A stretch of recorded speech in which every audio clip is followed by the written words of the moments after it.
Thomas Paine, Thomas Paine, Thomas Paine, Sam Adams, Sam Adams, Sam Adams, Benjamin Franklin, Benjamin Franklin, Benjamin Franklin. These men spoke up for what they thought was right. From their courage came such documents as the Declaration of Independence and the Constitution of the United States.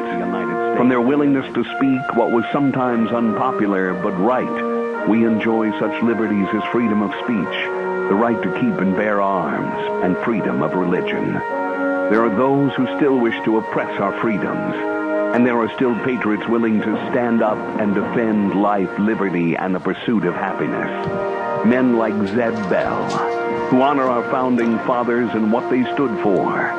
It's now time for Zeb at the ranch, speaking up and defending your freedoms.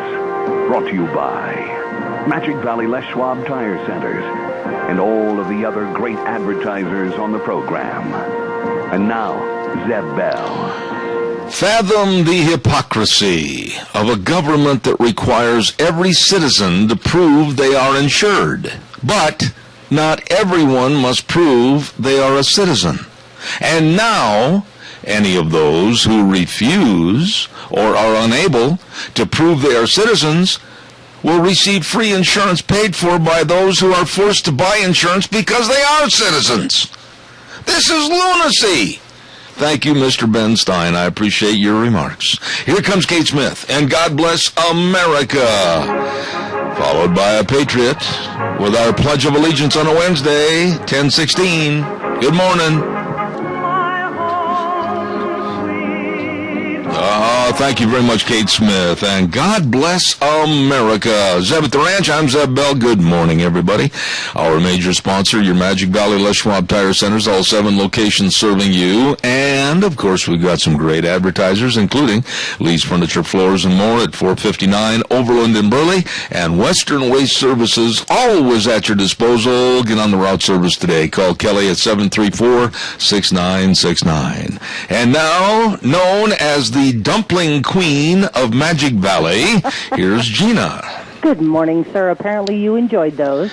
Well, you know, this is kind of embarrassing to say this, but, you know, when you find something you like at a smorgasbord, you want to just keep going back and back and back and back and back and back, but you can't do that. Well, you know, you totally could, because actually there was a whole bunch left, so I ended up sending it all home with Scotty. You got to be kidding me. No, I was one of the first people to go in there to the little room for the party, the going-away party for Scotty, and I thought, I better take just a little, and what I had was delicious, and I wanted to go back the worst way, but then you always are afraid they're going to give you that little number on your name that goes, Piggy, Piggy, Piggy, Piggy. You know what? But that's what the potlucks are all about. And here's what I will do. I will send, because it's a super simple recipe, I'll send it to Deanne, and it's absolutely healthy too, minus the butter and the. Oh no, don't you dare! It's going to be plus the butter. If I'm going to go that way, we're having the whole hog. Well, you know, and see, when I make that, I make it because I'm like, you know what? If I'm going to make this, I'm going to make it as delicious as possible, and that means using some items that are high in calories. Amen. And delicious. And so I will send the recipe to Deanne. Oh, it was great. You did a great job. Everybody did a great job. It's very nice, very nice. And Scotty, old buddy, we're going to miss you, honest to goodness. We will. Hey, listen, before we have our pledge, I want to also mention that we have a birthday to announce today, and that's Gloria Strukin. Gloria Strukin's birthday today. Happy birthday. And she goes to Lunch Bunch, and we just wanted to say happy birthday to her. Well, happy birthday, Gloria. There you go. Now, who's on for the pledge? We've got Rotten on for the pledge and Michael on for the weather. Oh, my goodness. Mr. Rotten, give us our pledge, please. I pledge allegiance to the flag of the United States of America and to the republic for which it stands, one nation, under God, indivisible, with liberty and justice for all. So needless to say, if I asked you how you were today, you would say... Doubly rotten. There you go, buddy. Thanks so much for your call. Have a good day. Thank you.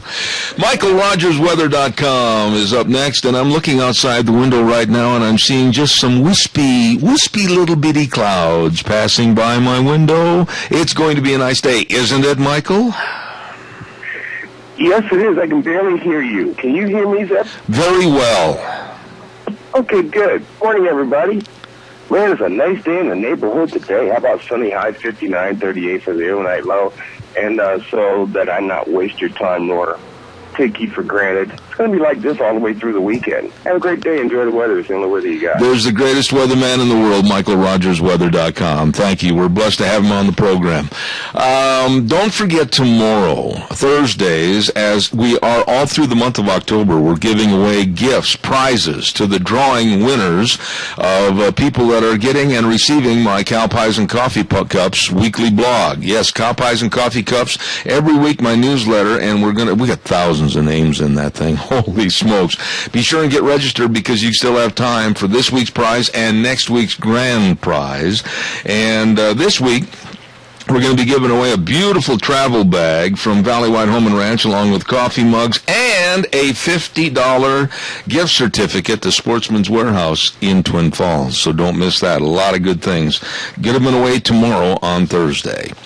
Don't forget Ramsey Heating and Electric at 2600 Overland Avenue in Burley. They're open 7:30 in the morning. They throw the doors open and say, "Hello, world, come and see us." And they know they're in the middle of spud harvest, and a lot of the spud farmers and everything need those cords, cord ends, fuses, whatever, for every piece of equipment that needs power, and they've got them for you. And it's hats off to farmers. You get free popcorn and pop and a brand new cap. They got some good-looking caps there this year. Ramsey Heating and Electric, 57 years in business serving you, where they provide warm winters and cool summers. Ramsey Heating and Electric. All right, give us a call, 436-2244, 1-866-927-4587. Like to hear from you. This is day 16 of embarrassment for America. This is day 16 of hardship for a lot of businesses. Day 16 of hardship for a lot of people, a lot of families, a lot of people that work for the government, have government jobs and are not getting paid. They've got their mortgages, they've got their bills, they need to buy food, they've got everything else. Day 16 of a shutdown of America that doesn't have to be this way. It's day 16 of people like Charlie Rangel of the Democrats that absolutely like to slide the knife into the rib cage and say stupid things like calling the other side, meaning the Republicans, Confederates and the Confederacy. You know, this name-calling and this lowering of the other side, if I were a Republican senator or congressman, I would find it very hard not to walk down the halls and poke one of these guys right in the nose. It's a very scary situation that's going on back there. And now we're starting to find out a little bit more every day as to who is really at the helm of all this problem in steering Obama one way or the other. And it's just like I mentioned months and months ago. It's Valerie Jarrett. This woman has more control of Chicago politics, being that's where she came from, through the Chicago political system. She has more control over Obama than anybody else. He does not turn around. He does not take a drink of water. He does not order anything on the menu at a restaurant without first conferring with her. And 81% of Americans this morning, 81% are totally disgusted with the lack of leadership and the way the United States is being run. It's got to go right to the top, folks. It's got to go right to the Oval Office. This is, beyond a doubt, the most despicable leadership that we've ever had in this country.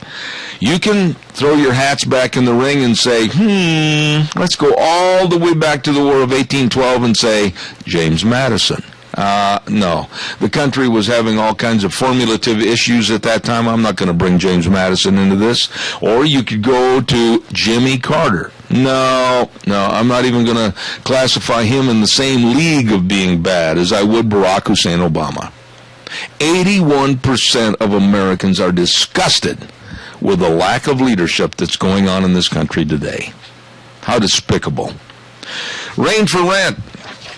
Nice people. I'm telling you, I'm just really honored to have them on my program. 134 South, 600 West, Highway 27 in Paul, with the Rain Key Pivot Sales and Service. Absolutely. And they've got great Rain Key rebates for this fall. All you got to do is call them. All you got to do is stop in. And don't forget, they're going to have a drawing for another great prize on October 21st. They're going to be giving away a 40-inch flat screen TV. Ooh. Ooh, not too shabby. They've got the greatest sales professionals there, Frank Jensen, Skip Hilton, Brooks West. Ag services for the farm, industrial services, everything to help you with your water rain for rent. In Paul, 438-5065. You give them a call today. Also, I want to acknowledge the fact of Valley White Home and Ranch. We are planning a very, very big Christmas promotion at Valley White Home and Ranch with Steve and the rest of the crew, and we're going to be giving you little tidbits on what we're going to be doing over there this year, but you better stop in for all your shopping needs at Valley White Home and Ranch. Now, cattlemen, I know your cattle are coming off the hill and going into perhaps some cornstalk fields, etc. Well, listen, I know a way to increase forage utilization by over 33%, and that's with the Smart Licks. Yep, Smart Lick supplements, and they've got the NE22 and the NE30 right there at Valley White Home and Ranch, and they've got a staff that can tell you all about them.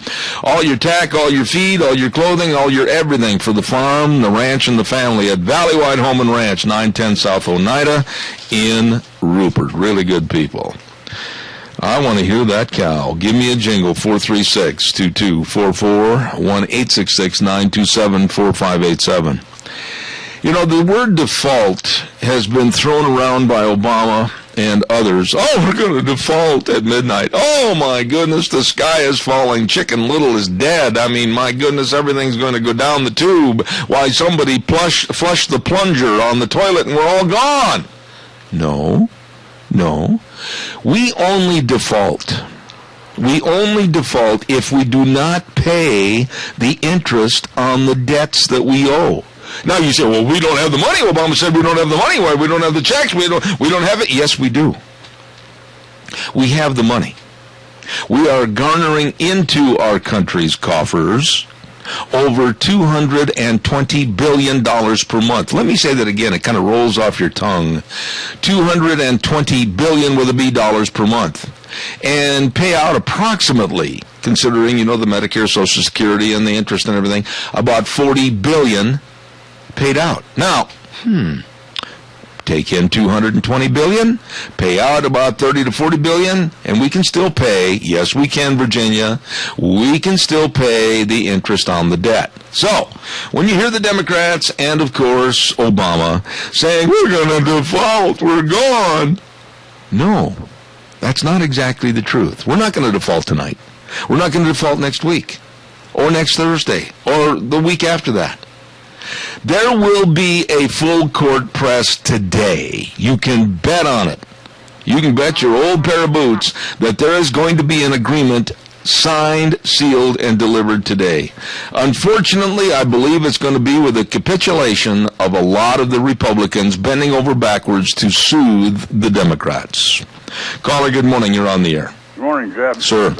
I'm scared of it too, but I tell you what, we went through the same stuff in the millennium, remember? Yeah, but Al, I'm hoping at 8:30 this morning that Mike Crapo calls as scheduled, because I'm going to ask him straight up, this better not happen again, and why can't they force a long-term debt reduction and debt program so that we don't have to keep going through this every 3, 5, 6 months? Because they just keep sending, they get all the money in there. They've got the money now. All they're doing is keep sending it overseas. That's a bunch of bull. Back home. I'm disgusted with the whole ball of wax, and Mike's going to call in. He's got a very short term this morning to call in as far as time is concerned, and I'm not going to accept questions when he's on the air because I'm going to get right to it. And then he's got to get back on the Senate floor, but I want answers. This has gone way too long, Al, and I'll tell you, do you agree with me or not that when you get pushed into an 11th hour or worse situation, there's going to be capitulation and an agreement signed that's not going to be for the benefit of you and I? Well, that's always the way it's been. I've seen it 100 times. They just thought this old stuff was scare tactics. And I'm getting sick and tired. You're reading the paper this morning about that Democrat woman from Maryland. Yeah. Malowski, she said, we got to get together and do this. Well, she's part of the damn problem. I couldn't agree more. How's Polly doing? She's doing good. Good. Polly, I know you're listening. God bless you. You keep that old goat in line right there. Thanks, Al. Appreciate it. Yes, sir. Did you have your sprinkler spiffed and blowed out yesterday? Yes, I did. Mr. Scott Gano was here. That's why I couldn't stay too long over there, because I had to get ready for Scott. He done mine last night. Yep, I pulled in the yard right behind him, as a matter of fact, when he pulled in. And here, help me with this. Gano Landscaping and Sprinkler Service, 431-8733. If you've got sprinklers, now's the time to blow them out. Don't let them freeze. Right, Al? That's right. He's been with us for quite a few years. And who's the best man for the job, Al? Scott Canoy. Yes, Scott Gano Landscaping and Sprinkler Service, 431-8733. Take a testimonial from your name, sir. Al Butler. There you go. He's the best. 431-8733. Al, take care. Bye-bye. Bye-bye. There you go. There you go. Scott did pull in the yard right after I pulled in yesterday, and he blew those sprinkler lines out. Calls are welcome and appreciated. 436-2244, 1-866-927-4587. By the way, don't leave your good items in the back of your pickup truck. There's bad people out there. There's people you can't trust, okay? And you leave them in a mall parking lot or something like that, and all of a sudden maybe you've got your saddle in the back or some of your hunting equipment, fishing equipment, valuable tools, and you come out of the store and somebody has helped themselves because they were wide out in the open. You better believe it. Get a camper shell at Save on Shells, 1827 Overland Avenue in Burley. Anthony and Danny, the rest of the people, they've got a great line of shells from ARE, many different models, and a great selection of used also. Save money, get the best on camper shells. I did at Save on Shells, 1827 Overland in Burley. Whew. All right, your turn. Give me a call, 436-2244, 1-866-927-4587. I told you this would happen. I told you this would happen, and it is. In Florence, Colorado, a transgender boy, a pervert, I'm going to call it the way I say it, transgender, uses both the boys' and the girls' bathrooms, and the girls are absolutely scared to death. They're very disturbed, very shook up about this situation, and rightfully so. Parents are absolutely outraged. Our society is caving in to pervertedness. California, with Governor Jerry Brown, passed an edict that absolutely makes no sense. That they can use whatever bathroom they want to. They can join or go into any locker room they want to. And if they're transgenders and they don't know who they are, they can join the opposite sports team. A boy can join a girl's team. This is so sick and so perverted it makes my skin crawl. And now, what they need more than anything is psychiatric help. I would much rather see the states pay for psychiatric help to these people to get them on the straight and narrow and get their minds out of this pervertedness. Here are these girls at this school in Florence, Colorado, that absolutely, they're scared to be alone and go to either the restrooms or the locker rooms for fear that this kid, now that he's got a free pass, can walk in anywhere. What kind of a rotten, filthy, degenerate society are we allowing? Good morning, caller. You're on the air. Good morning. Now your blood pressure is getting up there. Yes, it is, and it's going to stay there because I find this to be filthy, and it's not a laughing matter. Getting back to this debt ceiling, I'll tell you, there's one senator, and I didn't catch where he's from, but he insists on leaving that part in there where the Washingtoners are not exempt from Obamacare. Yeah. Now, a lot of our Republican friends are going to go along with that. They don't want to have to pay more. Well, Keith, I'll tell you something. Of all the senators and the House members that I saw last night and followed in the news on various channels and on the radio, etc., they had all said that they would, the Republicans said that they would like to go on the same program, per se, as the American public. But the truth is in the pudding, and the final results are going to be, will the Democrats accept that? And I don't think they will. For some reason, the Democrats have this elitist idea so they can look down their nose at you and I'm fed up with it. I would like to know, in the end, any Republicans that resisted this. Yeah, and I will find out. I've got it on my list to do. Believe me, Wrong. there's going to be condemnation to a lot of people after this is settled, if the dust ever does settle. And I'll tell you something else. It better be settled on a long-term agreement, because this is absolutely insane and childish, the way our government, the greatest government in the world, is being run. Well, our friend Mike Simpson, I would like to know how he's going to swing on this. We will find out. We will find out, my dear friend. And to you and Nancy, go polish that Corvette. I want to ride when it gets nice. Thank you. See you later. Thank you. Okay. Four Paws Bed and Bath for your dogs and kitty cats. 370 West, 200 South of Rupert. The number is easy to remember, 438-4444. And yesterday I said about ghoulifying your pet, and some lady called me and she said, "What did you say?" And I said, well, ghoulify your pet. Well, that's what Kathy had said. It's true. You can get them all hair colored. That's right, for Halloween. That's right. They can be ghoulified, and they've got all the cute Halloween costumes, 30% off. And that big Halloween party over there at Four Paws is going to be on Saturday, October 26th. Don't miss it. And costume contest for your pets and everything else. It's going to be a lot of fun at Four Paws Bed and Bath, 370 West, 200 South of Rupert, 438-4444.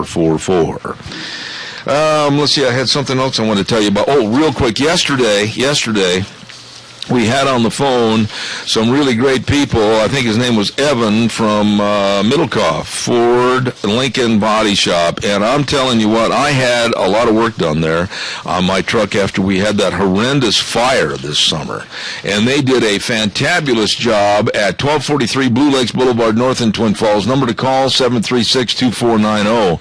So if you've had an accident, a fire like I did, or a fender bender, hey, you call them and set up an appointment, and they can take care of it. They strive to make your vehicle repairs undetectable. They are good, I'll tell you. I swear by that. Well over 50 years of accumulated collision experience. They know how to fix things at Middlecoff Ford Lincoln Body Shop, 1243 Blue Lakes Boulevard in Twin Falls, 736-2490.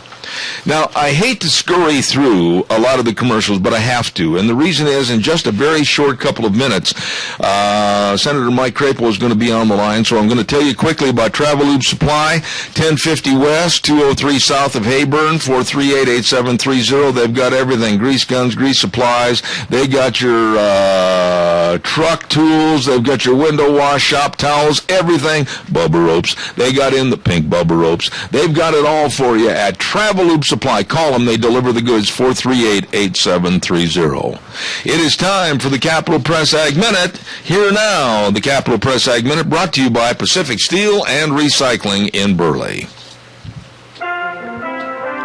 Today's Ag Minute brought to you by the Capital Press, the West Ag Weekly. The Federal Endangered Species Act came under intense criticism from several directions during a recent forum in Washington, D.C. Several speakers focused on how the ESA has impacted their communities economically. The act has been used in Idaho and Wyoming to curb farming and ranching and to protect wolves, fish, and birds. Dan Keppen from the Family Farm Alliance in Klamath Falls, Oregon, says 500,000 acres of prime farmland could lie idle next year because of backroom settlements with advocacy groups, he said. Water supplies are being curtailed to meet the needs of listed species instead of farmers and ranchers. U.S. Representative Doc Hastings of Washington State and Cynthia Loomis of Wyoming invited representatives to comment on the law. For more agriculture news and information, turn to the West Ag Weekly, the Capital Press, and CapitalPress.com. Brought to you by Pacific Steel and Recycling, 320 West Main in Burley, 678-2321. Schedule a free tour for your school, Cub Scouts, Boy Scouts, or 4-H groups, and learn all about recycling at Pacific Steel and Recycling in Burley. Really nice people. On the air with us right now, United States Senator Mike Crapo from the great state of Idaho, and I'm very honored to have you on the air, sir. Good morning, Mike. Good morning, Zeb, and I'm sorry we just had a caucus called on a possible deal that I have to get to, so I've only got about 10 minutes this morning. I apologize. No apology necessary, Senator, but please, Mike, there's 1,000 questions, but I want to hear it from you. Are we going to see an end to this devastation of day 16 of a shutdown of America? Is it looming on the horizon? Well, I believe we will, but unfortunately, I believe that our efforts to get some significant fiscal reforms attached to it are melting away. The president has absolutely refused to negotiate anything, and as you know, the speaker has not been able to get a majority of his caucus willing to offer something lower to the speaker. So right now I would have to say the likelihood is that the Senate will try something and then hope that the House can pass it. It will not be a very robust solution in terms of solving our fiscal problems, but it probably will. It definitely will deal with the debt crisis and the government shutdown in some way.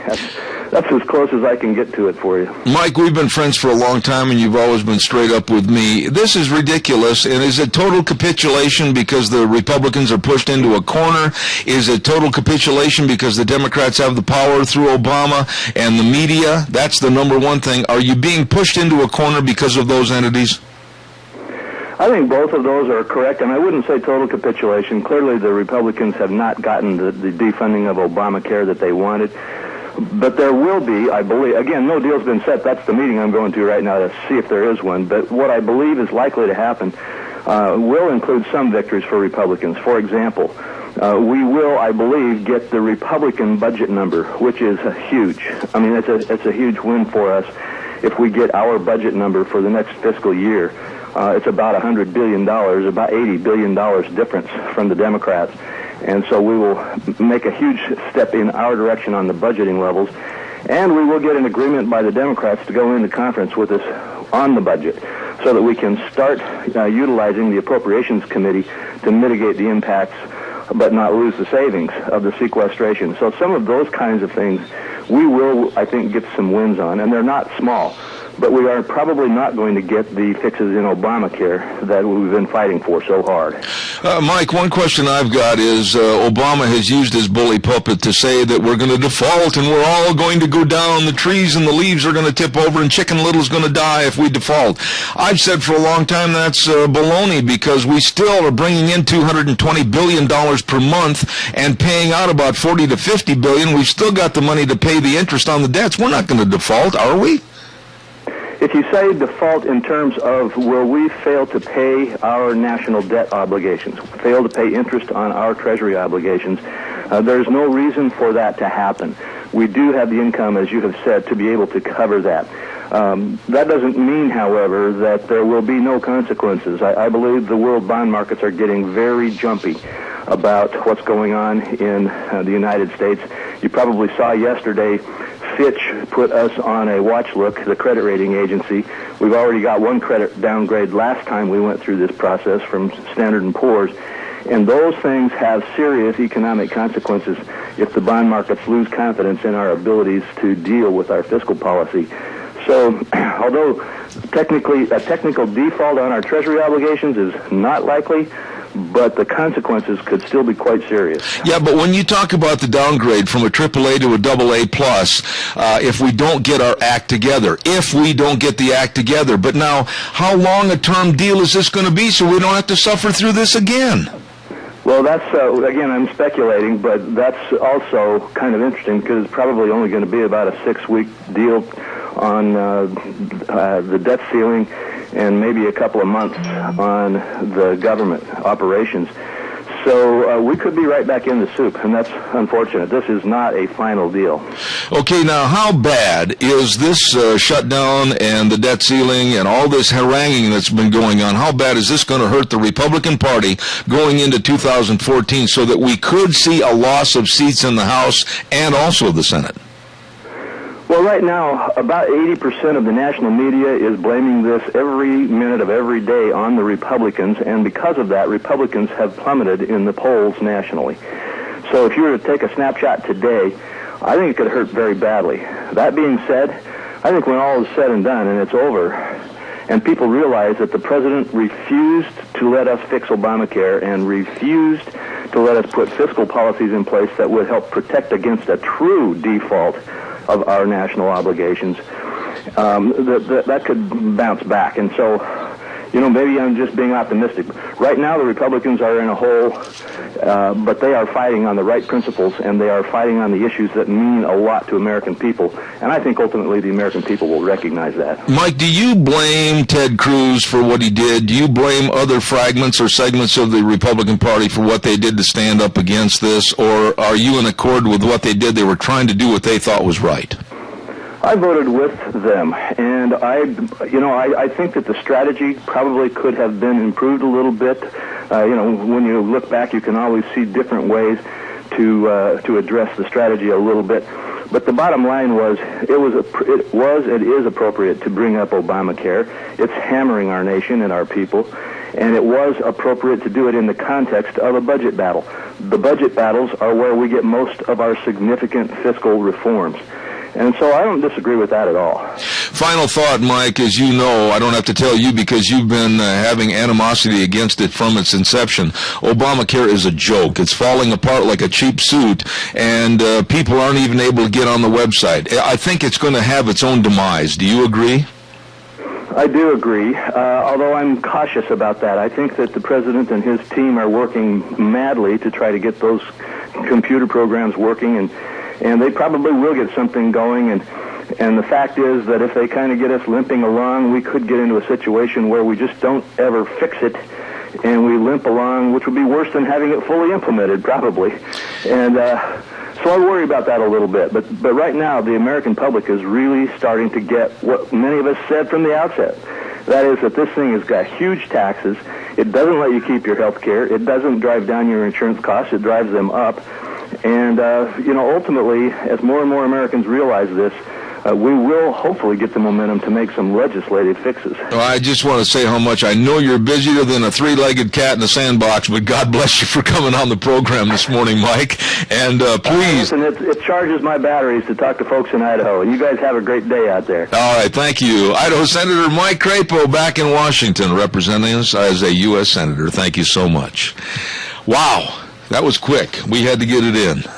Rapid fire, and I certainly appreciate his staff verifying everything. And Gina, I thank you for sending me those little messages to keep me informed as to the time frame and everything. Appreciate it. Calls are welcome. 436-2244, 1-866-927-4587. We'll talk about that. We'll talk about that conversation with Senator Mike Crapo. We'll talk about what we talked earlier about the shutdown, or we can talk about this mess, this sick, perverted mess in Florence, Colorado, with a transgender boy using whatever facilities he wants, because he's not sure what he is. Sometimes he might use the boys' restroom. Sometimes he might use the girls', go into the girls' locker room, and the girls in that school in Florence, Colorado, are absolutely scared. They're scared, and they're so frustrated over the situation. This is pervertedness in every meaning of that word. I want your thoughts and calls as parents, how you would respond if your daughter came home and said about this pervert being able to use their facilities. This is sickness. Calls welcome, 436-2244, 1-866-927-4587. Don't forget our friends at Valleywide Home and Ranch at 910 South Oneida in Rupert. They are our gift sponsor this week, along with Sportsman's Warehouse in Twin Falls. Valleywide with a beautiful travel bag and coffee mugs, and also from Sportsman's Warehouse in Twin Falls, Reese and the gang, a $50 gift certificate if you are drawn as the lucky winner of the cow pies and coffee cups for this week on Thursday. So if you haven't got your name in, get it in today. And next week, our grand prize drawing. Our grand prize drawing next Thursday. So you got 2 weeks yet. Get entered right away. Okay? Caller, good morning. You're on the air. Good morning. I think perversion is caused from a reprobate mind, and I don't know the age of this child, but I fully doubt that child is perverted. I do, however, believe the grown-ups around that child are possibly fueling that fire. I really have a hard time believing that a kid can be turned over to a reprobate mind. And if I were a parent, my kids would simply not go to school. There you go. There would be no fight. Yep. There would be no nothing. they just simply would not be going to that school. I agree with you. Our state of humanity and respect and decency has sunk to an all-time basement low as far as I'm concerned. What Jerry Brown did in California, my dear lady, to go ahead and sign into law that transgenders can go anywhere they want and use any facilities they want, they opened the door for pervertedness. They opened the door for a very, very pervert lifestyle to be thrown in the face of other people. And this is not right. This is absolutely destitute of any morality whatsoever. Well, it is, but you look back in history, Zeb, and this is something that's just repeating itself. There were horrible, horrible things going on in Sodom and Gomorrah, and back in the Old Testament, there were just awful things. And yes, those things are bad, and they're awful nowadays, but we are in such a quick society, we're in such a connected society, that we don't read about it in the newspaper a month later or 2 weeks later or hear it on a radio station or the news channel. We hear it immediately. And it fuels the fire in people, and they worry about stuff that they don't really even know exactly all the sides of. And I'm not saying that that happens to every single person, but you and I both know that there's people that just pick up and run with something that they don't even know the basis of. I realize that, and I certainly do appreciate and respect the fact of what the Bible has forewarned us about and told us about. However, I will say this. There is always a right and a wrong, a black and a white to every issue. And I guarantee you this. Someone, somewhere in this country, is going to end up either dead or hurt permanently if somebody's daughter goes into perhaps a roadside restroom and there's one of these perverted transgenders in there. All of this has got to come to a head because America is a better country and a leadership country, and if we're going to have the morality of a snake, we're going to go down. We are, and I think everything that's happening right now, I think it's just the beginning. I do. I appreciate. And you are right, the right and the wrong, and we've got to make a choice. The middle is not a choice. That's right. You've got to be on one side or the other. Well, you know, I think I know who this is, but God bless you for your call. You know I'm not going to waver on this, and if they have to pull the plug on me, and they disagree with me, and the liberals and the left come after me, I'm going to go down swinging, because I'll guarantee you, like I've said on this program 100 times, I will not step around these people, but I will step over them. No, and I hope people would just start getting into action instead of just flapping their lips. I agree. Parents need to pull their kids out. Amen. Thank you so much for taking the time to call this morning. Okay, bye-bye. Thank you. I'm livid over this situation. Sexual pervertedness. And that's what it is. Don't you dare flower it up. If it's a pig, it's a pig. And believe me, this is a pig in the mud. Sexual pervertedness. Oh, they don't know who they are. They're transgenders. They think God made a mistake. So they're a boy dressed up as a girl, or conversely a girl dressed up as a boy. And we're just going to let them go. They can join whatever athletic team they want to. They can use whatever facilities they want to. Oh, yippee skippy, let's all go down the yellow brick road. Bunk! How dare they infringe on morality of civilization with this kind of pervertedness? Call me. Give me your thoughts on this, because it's creeping into every neighborhood, every school district in America. I need to have a weather update break. I'm mad right now. Weather this hour is brought to you by our friends at Sportsman's Warehouse, 1940 Bridgeview Boulevard in Twin Falls, with Reese Widmeyer and the crew. The great indoors for those who love the great outdoors. Man, I was in there the other day. I tell you what, I have more fun there. I mean, they've got all the hunting and fishing and archery and camping and boating and ATV and optics and electronics and knives, and the list goes on and on and on and on. You just got to go there and enjoy. Sportsman's Warehouse in Twin Falls. Here's Michael Rogers' weather. Hi, everybody. Michael Rogers for MichaelRogersWeather.com. I'm not going to waste your time, nor I'm going to take you for granted. It's going to be nice all through the week, going into the weekend. That being said, sunny, high today 59, overnight low 38. Have a great day. Enjoy the weather. It is the only weather you got. Thank you, Michael Rogers Weather, greatest weatherman in the whole country. Sportsman's Warehouse, the sponsor, 1940 Bridgeview Boulevard in Twin Falls. Calls are welcome and appreciated. 436-2244, 1-866-927-4587. Come on, light up the lines. Be vocal about subjects like this. Be vocal. Let your voices be heard. That's how people form opinions. That's how power is made, by being vocal. Don't hide. Don't say, well, let somebody else do it. Let somebody else speak out. No, be vocal. You know my name, Zeb Bell. I stand behind what I say. I need people with courage that'll speak out with conviction on these things. Don't be silent. By the way, I got to tell you a story about British schools. In just a minute, caller, don't go away. British schools, mamby-pamby attitude is over there too. British schools are forcing parents to include the whole class at their children's birthday parties. Can you believe that? I'll tell you more after this. Good morning, caller. You're on the air. Good morning again. Do you suppose that a lot of people don't want to rock the boat, so to speak, because they're afraid of the ACLU? Oh, absolutely. Absolutely. Keith, I know that these liberal knotheads, which they are, they'll do anything they can to shut me up, and I'm not going to go down without swinging. I'm going to stand up for what is morally right. You can't change a perverted attitude into being morally right. You can't, Keith. We got to speak out and fight against it.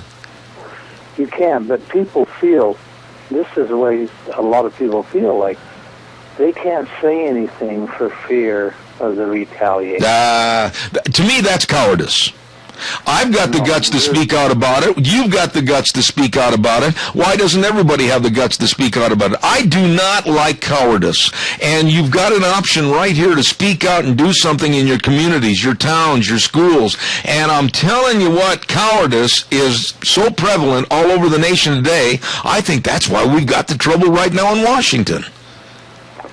Yeah, like if you had a restaurant, say here in Burley, and you put a sign on the restroom doors, no perverts allowed. Yeah.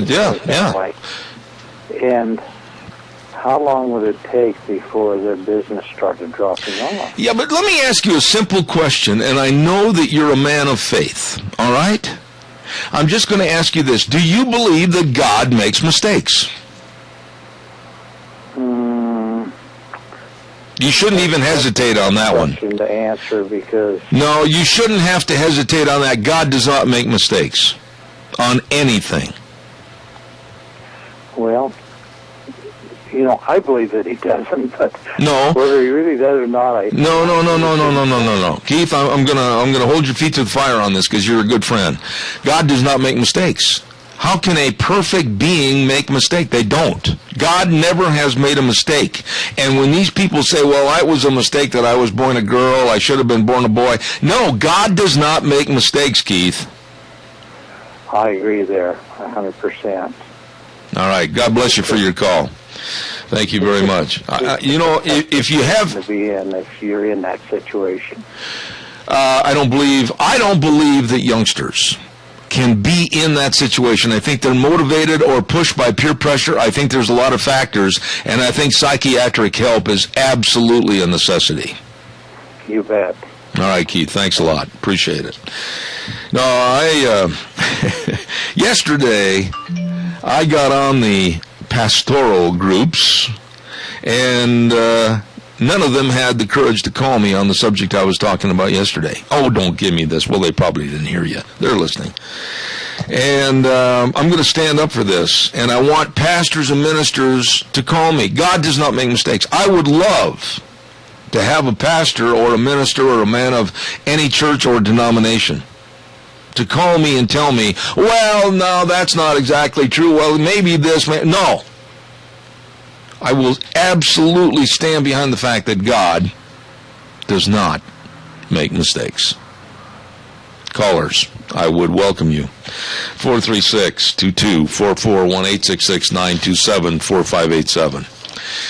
Great big tire sale going on at your Magic Valley Les Schwab Tire Centers. I'm talking the biggest tire sale of the year at all 7 locations serving you around the Magic Valley with Dave on Blue Lakes and Twin, Mike and Buell, Mike and Jerome, the Twist family and Paul, Lane and Rupert, John on Poline and Twin Falls, and Randy on Overland and Burley. All 7 locations were the best of a great, big, huge tire sale. And don't forget all the front end alignments and shocks and struts and many, many, many custom wheels on sale. Oh, I'd like to get a set of those. And the best in brake service. The best in brake service. They are the best. All 7 locations. And I'm honored to have them as my major sponsor. Your Magic Valley Les Schwab Tire Centers. Good morning, caller. You're on the air. Thank you, Zeb. Thanks for taking my call. I just want to make it quick. I'm on a cell phone, but you're right. God doesn't make mistakes.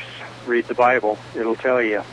Also, as far as these perverts, it's nothing but adult perverts training or recruiting young potential perverts.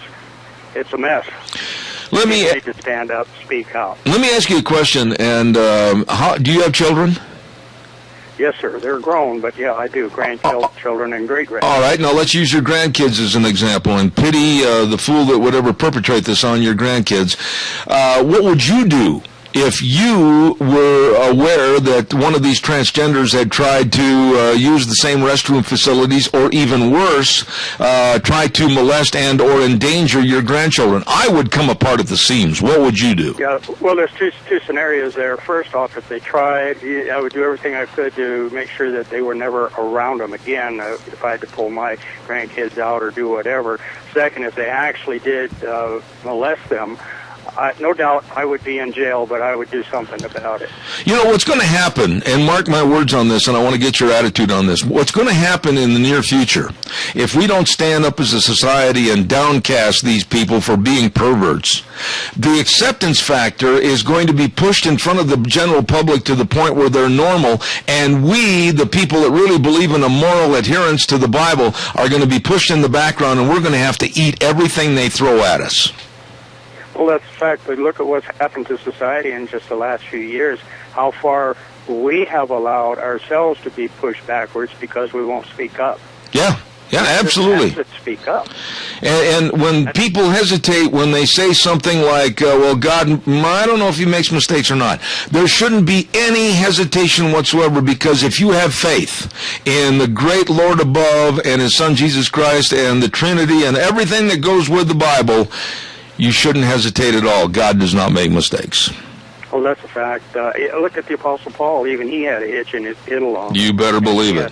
And God said, no, your faith is sufficient. My grace to you is sufficient. So. But what's happening in this country, you as a grandfather and me as a grandfather, I absolutely don't know what I would do, other than I know that I'd probably end up in a state penitentiary someplace if there was a violation, if you will, of my grandchildren and they're growing up in a normal society. And I consider these perverts to be a violation. Oh, absolutely. But I'll tell you one thing, if they try to come and take you down, there's going to be a lot of us standing shoulder to shoulder with you. God bless you for your call. I really appreciate it. Thank you so much. Thanks for being there, Zoe. Thank you. I appreciate your call. Honestly, I don't know how I'm going to act. This perversion, this sickness is just growing like a cancer across our country. Oh, yeah, I know. We're going to hear more about this. Oh, yeah, I know. There's going to be people that are upset. Oh, yeah, I know. There's going to be people come after me and say, oh, you can't do that. Well, the hell I can't. Because it's wrong and it's sick. Don't forget, for your life insurance, health insurance, retirement planning, and employee benefits, it's Cameron and Siemens Insurance. Dean and Todd are dedicated and responsive to your needs. They are very accessible, have answers to your questions, and please don't put it off. Get the insurance questions answered for your security, for your family, and your business. Talk to the pros. Cameron and Siemens Insurance, Highway 24 in Rupert, 436-4424. Calls are welcome. I still have time for a couple of more calls this hour. 436-2244, 1-866-927-4587. Can you believe I started to tell you this a minute ago? British schools are forcing parents.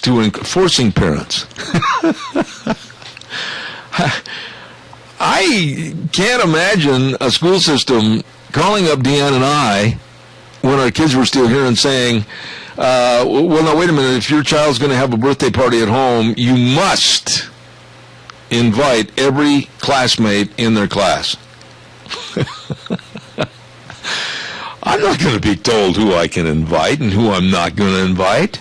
I'm not going to invite the class bully that might be bullying my son or daughter.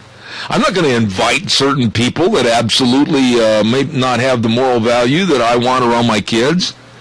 But the British schools are forcing? How do they force somebody to do that? My goodness. Has the school system now got these omnipresent powers that they're into every aspect of our lives and forcing us to do something? Are you kidding me? British parents should call up the administrator and say, take a long walk off a short pier. There's other things I probably would tell them, but not on the radio. Forcing? You got to be kidding me.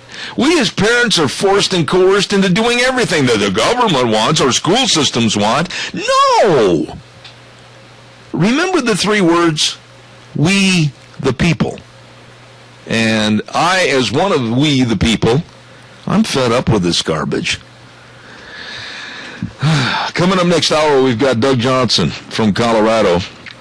And then at 9:30, Scows CarQuest with Jeff Poole, the Answer Man. And then Cindy McWilliams is going to check in with us at about 9:45 next hour and tell us all about the close for Colorado. And then, yeah, you know, you're way ahead of me. At 10:06, the Times News is going to be here. If you want to call, show your nettle and call. Tell them what you think of the paper, good, bad, or ugly, like Clint Eastwood's movie. It's going to be an hour long with 3 people, Travis Quast, Autumn Agar, and John Alexander. And I'm not going to pull any punches. You shouldn't either. I'll be back in 6.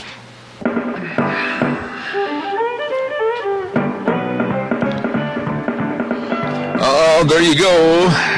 Zeb at the Ranch. I'm Zeb Bell. Running the board and being the quarterback is Gina Jameson, and she does a fantabulous job.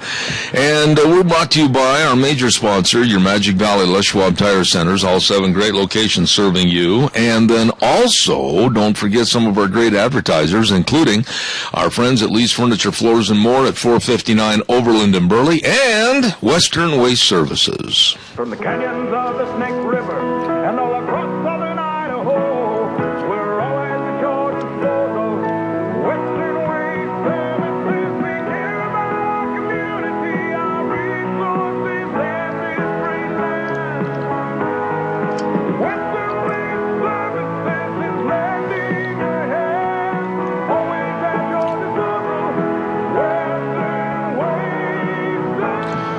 Always at your disposal is 110% right. I'll tell you what, they've got all the dumpsters in various sizes, so if you're doing a bunch of fall cleaning, I'm telling you, throw that out, get rid of that. You betcha you can be helped by having a dumpster in all the different sizes, and then they'll come pick them up, and they're out of there. Don't forget they've got all the porta potties for you, and they've got, of course, the best in trash collection weekly on their route program.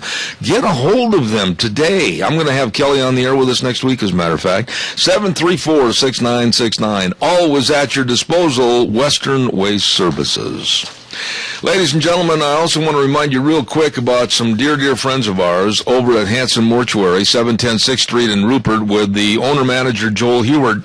Absolutely wonderful people, and they believe that every life is always worth remembering and meeting the expectations that you and the family want to have met. So always call them, 436-5636, and they are upholding the highest of ethical standards with unquestioned integrity, trying to serve you through a very rough period after the passing of a loved one. Hanson Mortuary, 710 6th Street in Rupert, 436-5636. I always look forward to having a very dear friend of mine on the air on Wednesdays, and that, of course, puts us back in Colorado to our good buddy, Mr. Doug Johnson. Good morning, sir. How are you? I'm good, Zeb. How are you this morning? You know, Doug, I want to start off this morning, and I don't want to spend a lot of time on this subject, but I do want your response to it, and I'm going to be very blunt, as I always am. I don't mix any words. The pervertedness and sickness of our society has prevailed itself in your state of Colorado now, at Florence, Colorado, with a perverted transgender boy using both the girls and the boys' bathrooms, and the girls in that school in Florence are absolutely upset and disturbed because this is not right. This is sickness personified. What are your thoughts about what's going on with these transgenders? Well, it's a major problem, certainly, and Colorado sees it because Colorado's been at the forefront of pushing rights for people like this, and putting through laws. You know, they put through laws a few years ago that require bathrooms to be transgender and things like this. So Colorado's at the forefront of the blue revolution, I guess we'd call it, unfortunately. And so I guess I would say two things. Number one is, this certainly is a sign of the failure of our society, and as we head down the path to oblivion, I have said for a long time, if God doesn't judge America for our morals, he's going to have to apologize to Sodom and Gomorrah. And I think, if I were a parent, my kid would not be in that school. I would. The safety of my child is far more important than any political correctness they want to inflict upon people. But I think the other thing that we often miss, Zeb, and I know, as a Christian, you and I often talk about these things from a spiritual perspective, but I think as we need to take a stand, we need to be outspoken, but we also need to pray for this poor child who is so confused, who was obviously a family that has real problems. This problem in our society is not just, we don't win this whole argument just by taking a political stand. We win the argument by reaching out to people through prayer and love and try and win them over to the right morality, the right beliefs, and change their lives. But there's a caveat there, too. God does not make mistakes. And that is where I draw the line. Last hour we talked about this, and I don't want anybody hedging. God is the perfect being, and there are no mistakes. And when we have these people saying, oh, well, I should have been born a girl, or I should have been born a boy, that is sick and pervertedness with a humanity that has gone amok. And I do, like you, say that they need definite psychiatric care and treatment and a lot of prayer, but we also need to instill in the fact that there is a right and wrong in morality, and that's what's leaving this United States society. Well, absolutely, and more than psychiatric care, they need spiritual care. I'm not sure psychiatric care is that sane anymore, so I lean towards spiritual care.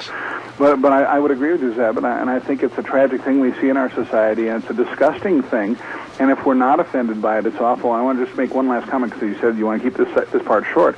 Your comment at the very beginning of your response to me about God being perfect. Absolutely, a perfect being cannot make a mistake. It's not possible. It's impossible for God to make a mistake. That's right. We have to trust that He knows better than we do. However, with a comma and then ... when we talk about psychiatric help, one might look at Washington, D.C., and then there's a real need. Would you agree? Oh, absolutely. In fact, Franklin Graham, Billy Graham's son, who now heads Billy Graham's organization, was just interviewed in the last, I think yesterday, and he said that our politicians don't know right from wrong, and he talked about the whole problem, and I'm trying to quickly recall the quote to get it straight in my head, but basically he said the whole problem is that, Washington politicians, everybody in Washington, in fact, here, I just pulled it up. I looked at it earlier. He said, nobody, the President, the Senate, the Congress, nobody is saying, let's call on the name of Almighty God.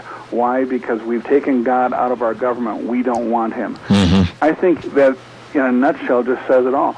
Our government, our leaders have abandoned God. They've abandoned any concept of morality. And so the few lone ones there that are good are so far outnumbered by those that are bad that, we face, as a nation, a terrible failure in morality. Doug, you write the Horse Sense blog every week, and I write my blog every week, and you're the author of an excellent book, No Tomorrows. the more I look at this situation, where we are today in our society, with 81% of Americans totally disgusted with the lack of leadership and the rightness of our politicians in Washington, 81% are disgusted where we're at. Man, this country is at its lowest depth that I think it's been at since perhaps back to the War of 1812 and James Madison as president. Oh, absolutely. It is terrible. We are in dire straits, and what concerns me is it's not just one issue, you know, and you and I have talked about this before.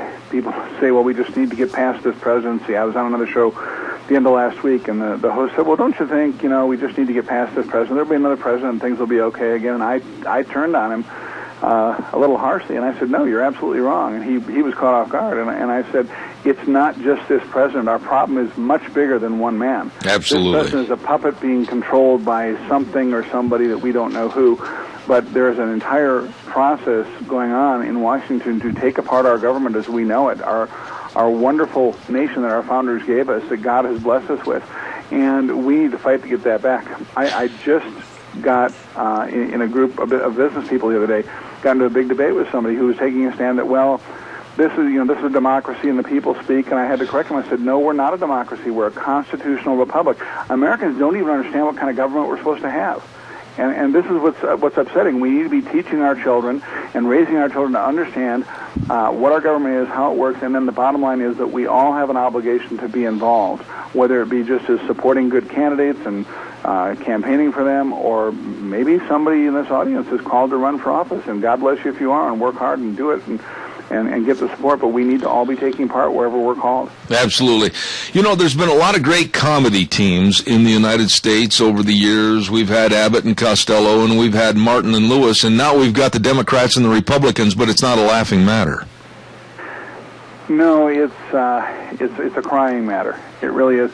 And really the Democrats and Republicans really are one. The establishment Republicans have shown themselves now to be no different than the Democrats. They are attacking the conservatives as hard or harder than the Democrats or the media are. And it's disgusting. And we either need to get the Republican Party back under control, back to the founding basis of beliefs that it had in the beginning, or we need to, and I hate to even suggest it, but or we may be to the point where we need to see a third party, which I think would be very damaging because a third party just weakens everything. You really need to have a strong two-party system. You know, Doug, I agree with you, but here we are complaining about the Democrats and the Republicans, and as I've said on my program for now over 16 days, it's got to go to the top. It goes right to the Oval Office. It goes right to Barack Hussein Obama. It goes right to Valerie Jarrett. These two people are in control, and Valerie Jarrett plays Obama like a puppet. She basically is in control of him 24/7, 365. Just look at the past and look at the people that had informative little tidbits about Valerie Jarrett controlling his politics when he was a senator in Illinois, all the way to the presidency. Actually, I'm blaming this whole mess on Obama and Valerie Jarrett. Well, I would say she doesn't play him. He reports to her. I believe wholeheartedly that she is above him in whatever's going on behind the scenes and whoever controls her. Clearly, he does nothing without her approval and her input, and there's a lot of evidence for that. And it's very scary when you think about it. So yes, Iranian-born Valerie Jarrett, who has values that we would not agree with, is controlling the man who sits in the office of the presidency, but she's controlling it. And somebody, I believe, behind her or a group are controlling her. I agree. There is something going on that is far more sinister than we realize. And I'm not a conspiracy person, but I did too much research when I wrote No Tomorrows, and in my new book that's coming out in February, I'm finding even more of it the more research I do now, and it is really, really unnerving, Zeb. So yeah, you're right. I mean, that's where it sits, and everything kind of trickles down from there. You know, even if they come out this afternoon, and here's what I think is going to happen, and I could be wrong on this, tell me if you think I am. Late this afternoon, all of a sudden the podium's going to be put up, and here we go with Harry Reid, here we go with Boehner, and everybody walks up to the microphone, and they act like they've been old college buddies, and they're reminiscent of all the great football games they played, and they're going to say, well, we saved the American public, here we are. Last-minute heroics are going to tend to play into action this afternoon. But in a couple of weeks, we're going to look at this whole situation all over again, Doug. Oh, yeah, I mean, there's no doubt about that. And a lot of this, I believe, is simply smoke and mirrors to keep our eye off of the other bigger problems. You and I both know that there's not going to be a default. The 14th, Article 14 of the Constitution does not allow them to ignore the debt. They have to service the debt. We have far more money coming in than we have for debt payment and debt service. So this is about spending. But the bigger issue is this is a distraction. It has taken our eyes off of the IRS scandal, the NSA scandal, Fast and Furious, Benghazi. How many more do we need to name? Everybody's eyes are off of the problems with this administration and focusing on this because everybody's afraid, because they're out there crying and moaning that the world's going to fall apart. It's Chicken Little. The sky's going to fall. And I hate to say it, but no, it's not going to fall, and it's time to make some decisions. And this is where we as voters need to really, really be upset and push forward to change things. I think you and I said it a few weeks ago when Ted Cruz was doing his filibuster and stuff. Those who did not support the action to defund Obamacare are the ones we need to replace in Congress, which means the vast majority of them. But it's a great litmus test for us to use. I'm going to ask you to hold tough for 30 seconds, Doug. I'll be right with you. Don't forget Burley Glass at 1029 Overland Avenue in Burley with my buddy Gentle Ben and the Atrium windows that can increase the energy efficiency of your home up to 2 to 3 times. Oh, ho, ho, keep the warm air in. Don't you be heating the bird's nest out in the trees. Keep it for yourself. You better believe it. The best of windows at Burley Glass, 1029 Overland Avenue in Burley, working hard to provide great service to all the communities in Magic Valley. Gentle Ben and the crew at Burley Glass, 678-1459. Doug, I asked United States Senator Mike Crapo last hour from Idaho. I said, hey, really, what's going to happen here, Mike? Is this going to be devastating to the Republican Party to try to gather themselves up and try to present a real efficient force in 2014, or are you guys dead in the water? What do you think about a Republican resurgence in time, hopefully, to take over some seats in the Senate and not lose seats in the House? The only hope for the Republican Party, and I'm going to come back in a minute and say why this is dangerous. The only hope for the Republican Party is the Tea Party and conservatives. The conservatives, which are primarily Tea Party supported, is the only hope, because the core values they represent are the same core values that most Americans from coast to coast believe in. And many Americans don't even realize they believe in the same values, but if they pay attention, they do. It's the same value system. And that's the only hope for the Republican Party. Being Democrat-light is not the hope. And that's what the establishment, that's what the Karl Roves and the John Boehners and the Mitch McConnells, that's what these people represent.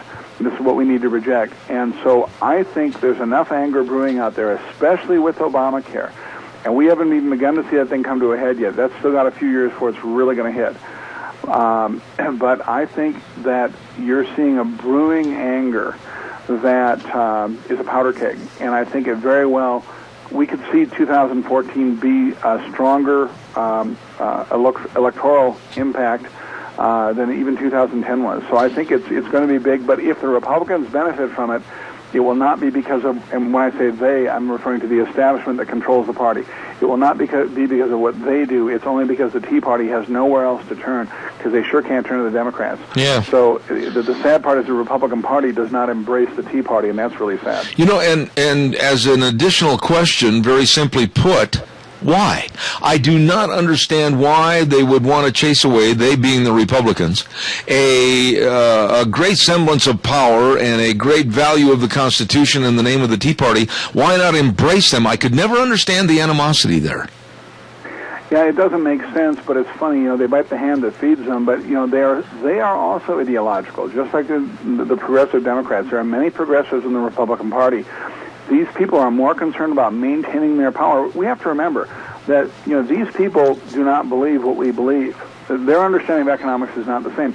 People, I just wrote a blog post yesterday and posted about another big problem that's coming down the pike that we got to face right now that's even bigger than what we're facing with the government shutdown. And the problem we have is that the establishment Republicans do not understand that we are on a fiscal cliff. And so people, even like Dick Cheney, who people look up to, and I like Dick Cheney a lot, But he said deficits don't matter. George W. Bush, the article I wrote about, people at horsesenseblog.com and read it, I wrote about yesterday, I make the point, even though Obama is carrying what I'm talking about through, and it's very dangerous, it was started by George W. Bush. He started the process that article talks about. And so this problem is much broader than people think, and the problem in the Republican Party is the establishment does not have the same values as you or I. Yeah, but when you say deficits don't matter, not you personally, but the way that it was phrased, and we look at Obama absolutely adamant that he wants to raise the debt ceiling, and you know as well as I do, he'd like to see it go over $20 trillion so he can open up the checkbook and just spend.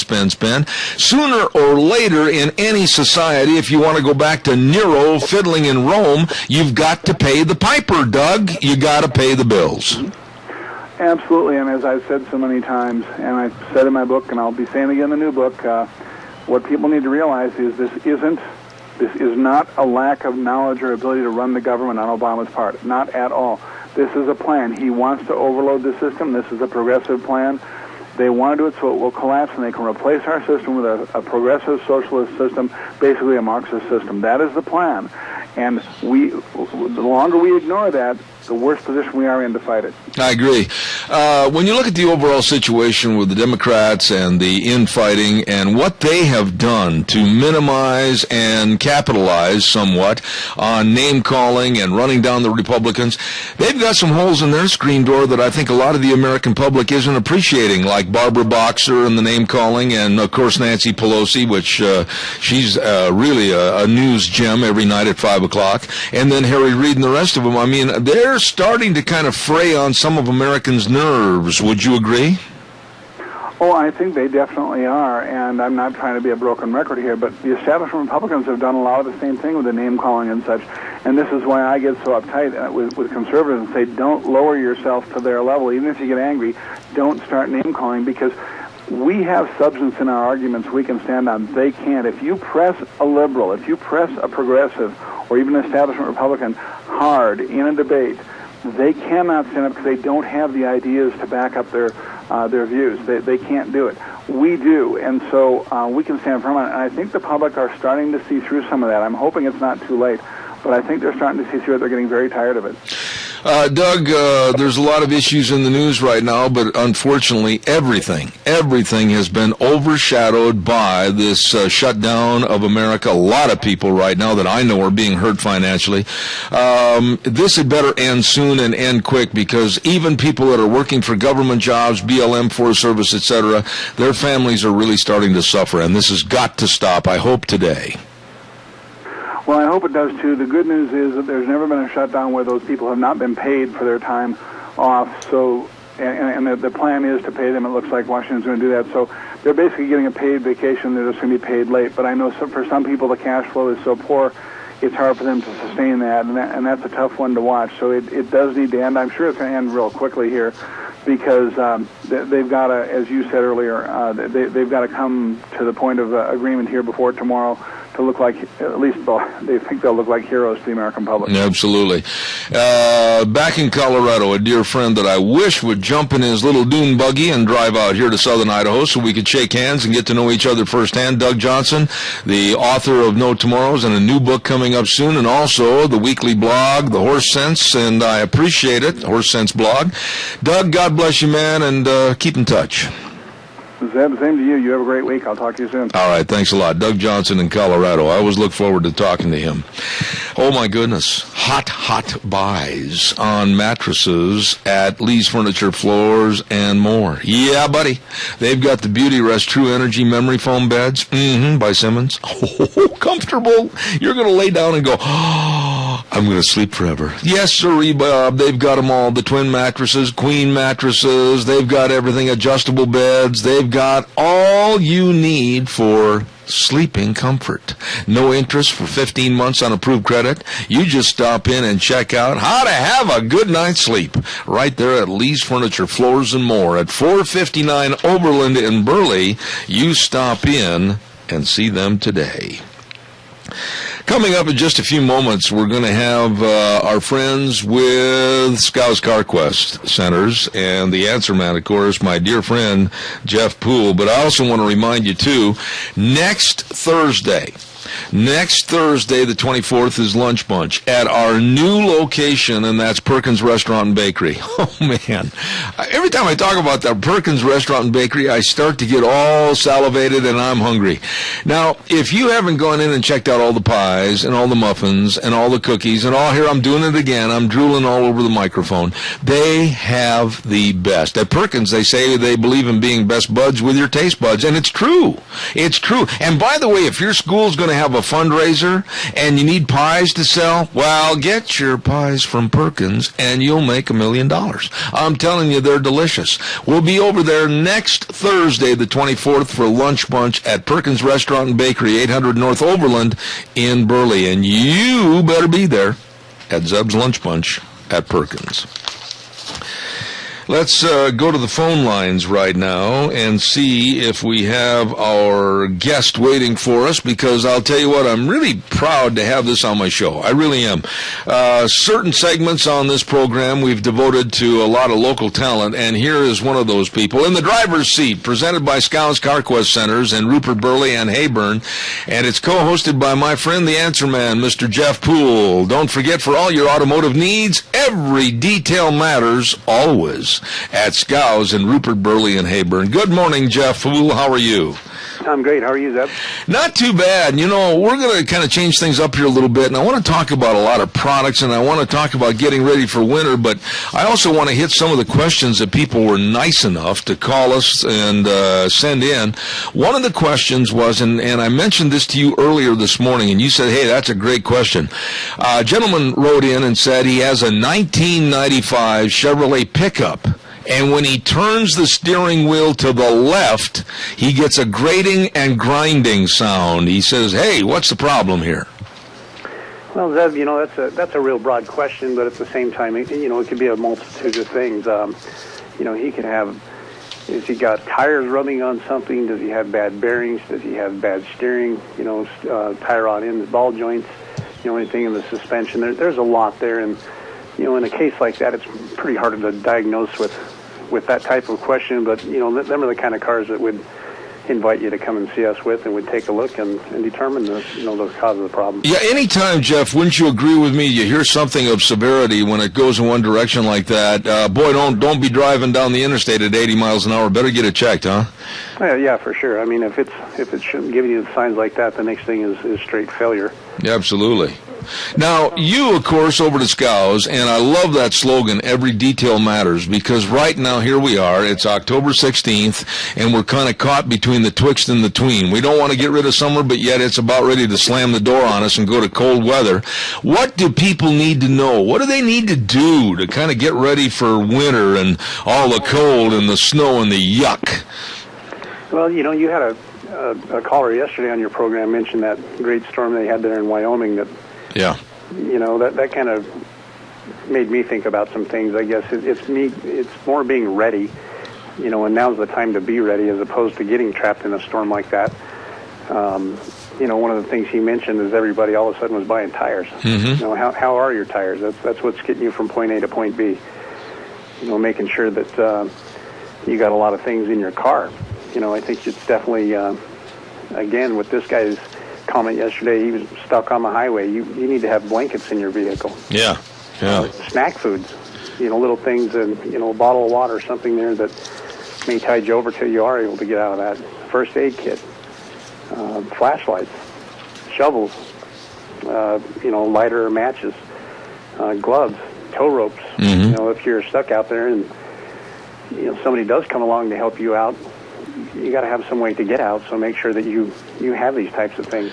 You know, we overlook that, and every item that you mentioned is really true. I don't care if you live in southern Idaho or if you live down in Utah, all across the west where they get snow and cold. You better be ready. And, boy, I tell you what, a kind of a safety security kit of an extra coat, maybe even an extra pair of socks and a warm cap and gloves, boy, it's not going to hurt to be prepared, is it? Oh, not at all. You know, another big one I didn't put on there, and a good fire extinguisher. Yeah. That's important. Did you throw that in personally for me because you knew I had a fire this summer? Well, I kind of did. I'm ready. Well, now listen, all of these products and this checklist, you've got everything right over there at all the Scows locations, don't you? We do. We offer, emergency shovels, just small, compact, fold-up shovels, don't take any room. The tow ropes, pretty much everything, first aid kits, pretty much everything I've listed, really should be in every vehicle. Now, one thing I wanted to ask you about, and this is a question from me, not anybody else writing these in. All of a sudden, here it is, it's cold, and it's snowing, and you get outside, and you start driving down the interstate, and all of a sudden your defroster doesn't work, and your windows keep fogging over. Holy smokes, what do you do? Have you got an answer for that one?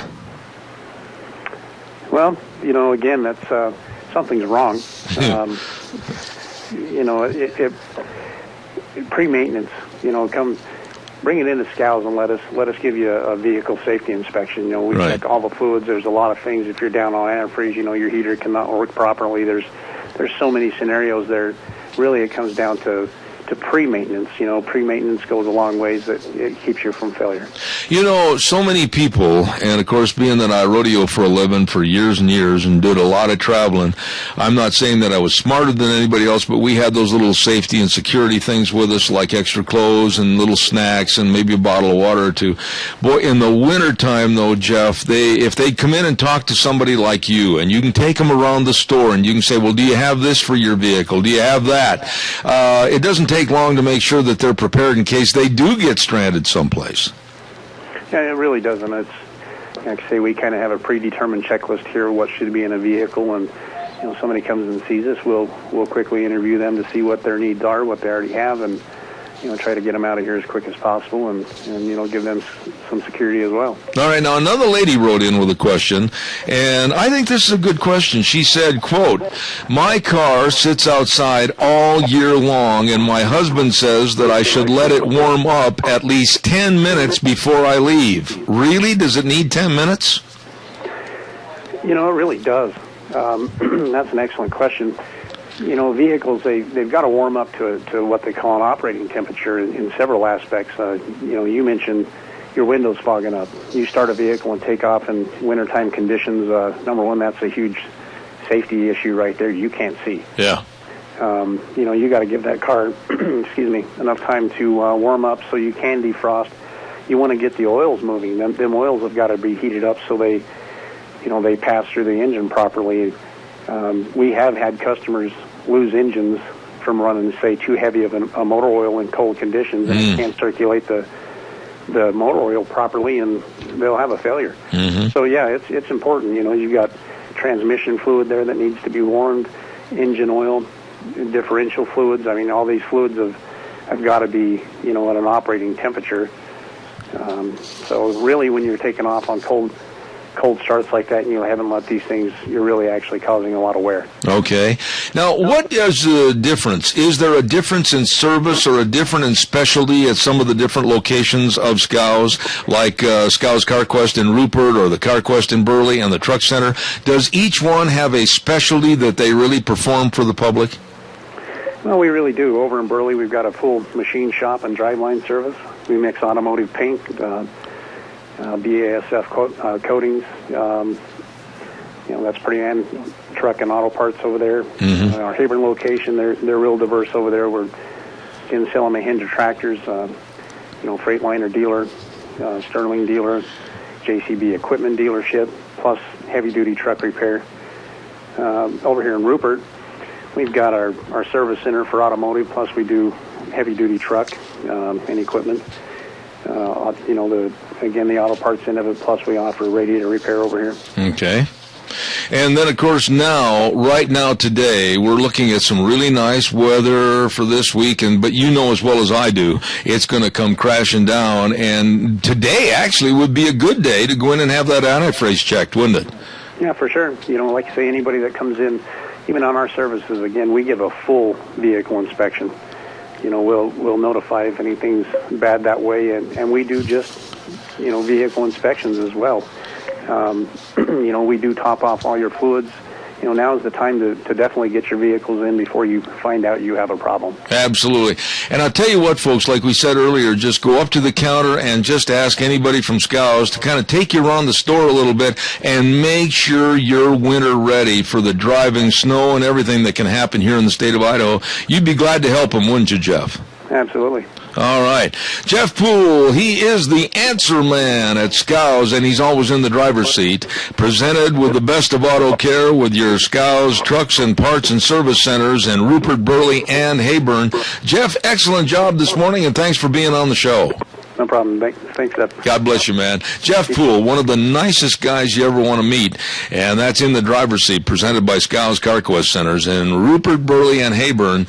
And send your questions in. We've had a lot of people that have sent in some really good questions about their cars and their pickups and what to do in the wintertime, what not to do, that type of thing. So send them in, and I'll ask Jeff next Wednesday, as we have, of course, the Scows CarQuest show. And don't forget their motto, every detail matters. Calls are welcome and appreciated. 436-2244, 1-866-927-4587. Don't forget, let's ride. Or the fun is sold. Highway 24 between Rupert and Burley. Number to call, 436-4771. They're open Tuesdays through Saturdays. Vroom, vroom, vroom. Crank it up and have fun. They got all the new snow machines over there. They've got all the 2014 ATVs. Oh, one thing I've got to remind you. You finished with your watercraft on the rivers and the lakes, and you put it in the garage. Don't do that. You got to get them winterized. Make sure they're all set to sit through the winter so they're ready to hit the water next spring, okay? And a super parts department and service department at Let's Ride, Highway 24 in Rupert, where the fun is sold. Really good, folks. Let's check over with our partner in crime, and that would be Gina Jameson. Gina, what's going on over there? Nada. Kind of a quiet day. Well, you're of course moaning and wailing and tearing your hair out and chomping on the end of your fingernails because old Scotty's going to be leaving. I know, and but it's a good thing for him, and so we will survive. And he's always welcome back, and I plan on calling him and at least harassing him on a weekly basis. So I noticed that when we walked in the door yesterday, and I think he said, "Well, I've got a little cold," but there was a couple of tears in the eyes, in the corner of the cheek. Yes, he had a few moments yesterday. I don't blame him. He's been there for a long time. Off and on for 10 years. No kidding. No, he's a lifer like I am. Oh, my goodness. Hey, what did you think about that story we were talking about in Florence, Colorado? Are you as a mom as upset about this as I am? By letting a transgender go into the bathroom? Anywhere they want to go. I mean, this is absolutely ridiculous. I'm not happy with that. Thankfully, my older daughter, she is, of college age now, and she can stand up for herself. My little boy, though, what if it was, flipped in reverse where a girl wanted to use the boys' bathroom? Absolutely. I don't think I would be cool with that either. And so I have some issues with this. But I just, poor kids are confused. Yeah. Poor kids are confused. And, at that young of an age, anywhere from grade school through junior high and even high school, I think that, they're confused. I'll give you somebody else that's confused. And it's a lot of the merchants around the United States that are so greedy and so after the American dollar that they are now in certain stores, including Macy's department store back in New York, they're going to force and coerce their employees on Thursday, Thanksgiving evening at 8 p.m. to go to work because they're going to celebrate Black Friday early. Yeah.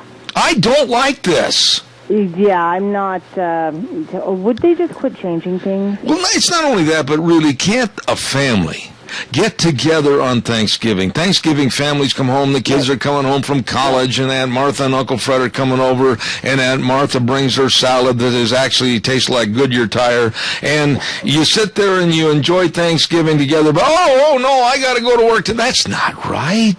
That is not right, and our holidays are becoming so commercialized Yeah. that it's taking away from the true meaning of the season. But now, I noticed that Macy's and there's quite a few others that are going to say, well, we're going to keep bumping Black Friday's opening earlier and earlier. What was it? It was at midnight for a long time, wasn't it? Midnight, either that or 5 o'clock in the morning. Yeah. Mhm. But now with Macy's in New York, first time in its 155-year history, they're going to start at 8 p.m.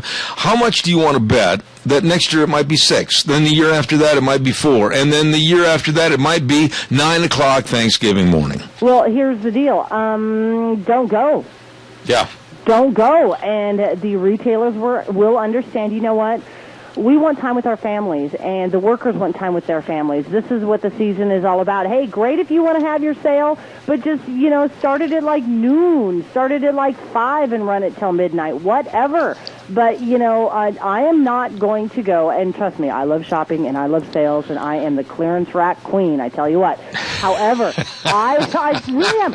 But, my family comes first. Shopping comes secondary, and if I happen to miss out on a sale, it's not that big of a deal for me. Now, if it's like a local place and they're going to be only open for these particular hours because they want to go and spend time for their family as well, yes, I will go to that business because I am full-on support local. I'll make you a bet. Here's the bet. All right. I'll bet you if you had Business A, let's just call it Business A, okay, and you came out afterwards, after the Macy's have come out and said that they're going to start at 8 o'clock on Thanksgiving night, and all the others, whether it's Toys R Us or whatever, they're going to do the same thing, and you came out with an advertisement program, and you hit the media and said, you know what? We value our employees' family time, and so therefore we are not going to have Black Friday start until 6 a.m. Friday morning so that our employees can enjoy family time. We salute the families of America, and they come out with an advertising program like that, and I'll guarantee you their business will be flooded. Guaranteed, because number one, they're showing family value. Yep. Number two, they're showing honor to the holiday that it is. And number three, they still want to serve the customer. Yeah. So I say kudos, and I would go to that business. I would too. And I just wonder, okay, we'll take a quick call, and then we've got to go in reverse. Good morning. You're on the air. Good morning, Zeb. This is Cindy McWilliams. How are you? Well, it sure sounds like her, for heaven's sakes. When I looked in the mirror today, it was her. Thank you. Well, I really appreciate your calling in, Cindy, and I also want to say how much I appreciate all your efforts in trying to clothe a lot of the victims of the floods in Colorado. You, along with some other great folks, Joan Parr, et cetera, just to mention names. How is it going? Have you got enough clothing? Did you get what you wanted? Zeb, we're not done yet, and I just wanted to let everyone know our drop-off points are still open till Friday. As far as the points that are on the bulletin, I know you only have just a few minutes. But there is one thing that I wanted to let everyone know. We've had a gentleman volunteer his driving services and a friend's driving services, his truck, his trailer, at no charge to take our donations, the community's donations, over to Broomfield, Colorado. Oh, my goodness. When you say a truck and a trailer, are you talking a semi? No, but we're talking a utility trailer that's a 7x7 by 16 footer. Okay. 3/4 ton diesel truck. Mm-hmm. Oh, my goodness sakes. So he can hold up to about 7,000 pounds, and we're going to fill every single pound of that. All right. Now, when is this all going to be packed up and loaded and ready to go? Saturday night, we will be all done. He will pull out probably very early Monday morning, tentatively. Okay. And are you still saying that you need clothing, clean new underwear, personal items such as shampoo, toothpaste, and deodorant and all that type of thing? Absolutely. We will pack up the last of it Saturday, but people can still do the drop-offs either at Dr. Joe's Ambulatory Center from 10 till 4 Saturday, and the McGregor Building, the old armory over at the Rupert Fairgrounds on Saturday, today, tomorrow, and Friday at all the other drop-off points throughout the area. Okay. Cindy, I got to ask you this. What prompted you to get involved in helping these folks in Colorado? I have a lot of my guests are from the state of Colorado. I just had Doug Johnson on a few minutes ago. Why did you want to get involved? Well, someone saw it was called Disaster in the Rockies, and it was showing the floods, it was showing the homes that were destroyed, the people that were just devastated. And they just felt that, got to do something, and they were driven until they talked to Joan Parr and I and said, is there anything you guys can do? And Joan and I just kind of talked to other people and got a committee going, and that's what we did. Holy smokes. Now, from what you've raised and what you've garnered as far as blankets and toothpaste and deodorant and everything, what about you, Cindy McWilliams? Are you happy about the donations, or is it less than what you expected? Oh, no. The outpouring has been, it has just filled my expectations and overflowed. God has blessed all of us with this. Okay. Absolutely. Now, for those that still want to donate, Cindy, what do they do? Tell us real quick as to where they can go, what items you need, and who they can call for more information. Well, we do have one other need that we are anticipating now because of the gentleman that is donating his services as far as the vehicle. We are needing to help him pay for his gas. His diesel. What we would like to do is invite people who would be interested in monetary donations to go to either U.S. Bank in Burley or U.S. Bank in Rupert. Tell them that they would like to donate to help the cost of transporting this stuff to Caring for Colorado. They would make their checks to Caring for Colorado, deposit it to that account. Okay. All right. And we need approximately $800. So if anybody is interested in helping us out that way, we would greatly appreciate it, and so would Dave. All right. Well, Cindy, I want to salute you for your getting involved with helping those folks over in Colorado, and Joan and everybody that's been a part of this. And give us some phone numbers real quick in case anybody has questions between now and Saturday. Okay. My number is 312-0266. Joan Parr's number is 431-4065. Okay. Anything else real quick that I can get on the air for you? Thank you to the Mini-Cauga area, to UZEP for allowing us to be able to do this on your show. And we couldn't have done it without you. Well, so thank you so much. You're very, very welcome, and I've known this lady for a long time, and God's blessings to her for her involvement, everybody for helping out. Caring for Colorado, and please call Cindy's number again, 312-0266, and they're going to try to wrap everything up and get it in boxes and get it packed away and shipped out of here on Saturday. God bless you, Cindy. We appreciate it. God bless you, Zeb, and thanks for all your help. Thank you very much. Have a great day. Thank you. You too. Bye-bye. What a sweet lady right there, Cindy McWilliams, and the entire staff. We're going to have a weather update right now, and our weatherman, Mr. Michael Rogers, weather.com, is brought to you this hour by Red's Trading Post at 203 5th Avenue South in Twin Falls. Oh, ho, ho. They'll give you top dollar for your used guns. They've got all your ammunition, and believe me, they've got the people that work there that know all about guns and ammo and all the accessories. They are located in historic Old Town Twin Falls and have been since 1936. Red's Trading Post. You stop in and see them today. Here's Michael Rogers with the weather. Hi, everybody. Michael Rogers for MichaelRogersWeather.com. I'm not going to waste your time, nor I'm going to take you for granted. It's going to be nice all through the week, going into the weekend. That being said, sunny, high today 59, overnight low 38. Have a great day. Enjoy the weather. It is the only weather you got. Thank you, Michael. Appreciate it. And ladies and gentlemen, right now, let's also remind you again, Red's Trading Post, 203 5th Avenue South in Twin Falls, your weather sponsor for Michael Rogers Weather. Oh, we got just a few minutes. Let's take some calls. 436-2244, 1-866-927-4587. Give us a jingle on the landline. We'd love to talk to you. You know, Gina, I want to throw this at you a little bit. I know you're a football fan, right? Yep. Okay, did you hear what they found out about the so-called American Indian leader that is spearheading the campaign to change the name of the Washington Redskins? No. No. He, by the way, is not a legitimate member of the tribe that he leads. Oh, really? Oh, yeah.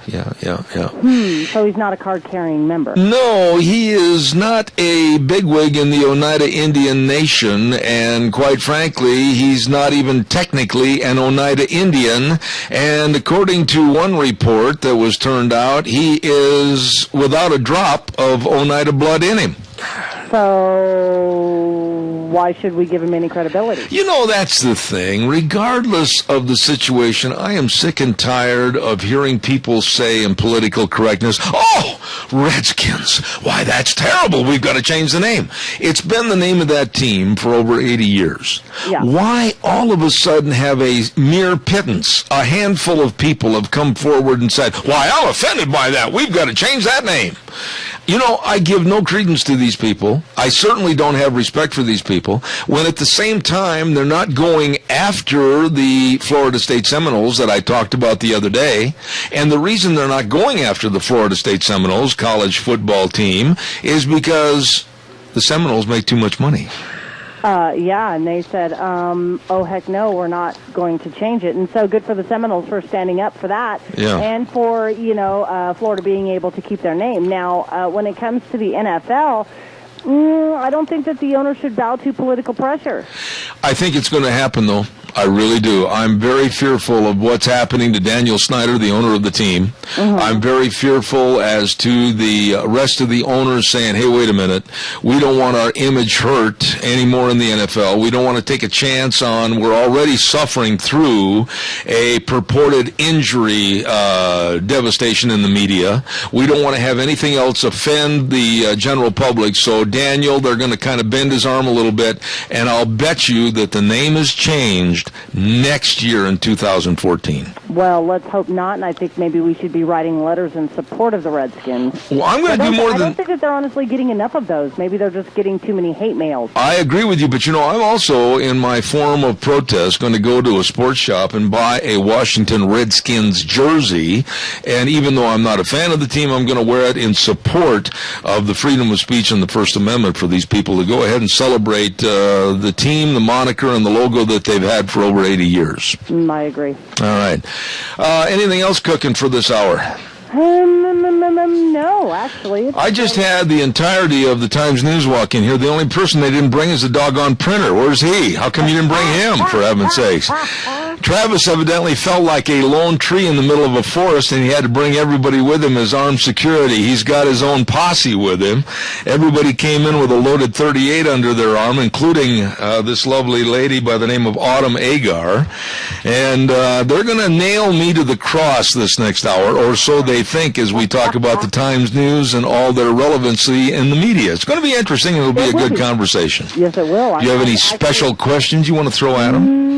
I'm kind of a on-the-fly kind of girl, so if I have something that pops into my brain, I will definitely pop on and ask. Well, we've got a lot of things cooking tomorrow, too, and I wanted to remind you that we've got a gentleman coming on the program that's going to discuss Obamacare again, and normally we get all the national people, but this gentleman is going to be speaking, I understand, at the Canyon Springs Red Lion Hotel. I guess they call it the Red Lion. They change the name all the time. Yes.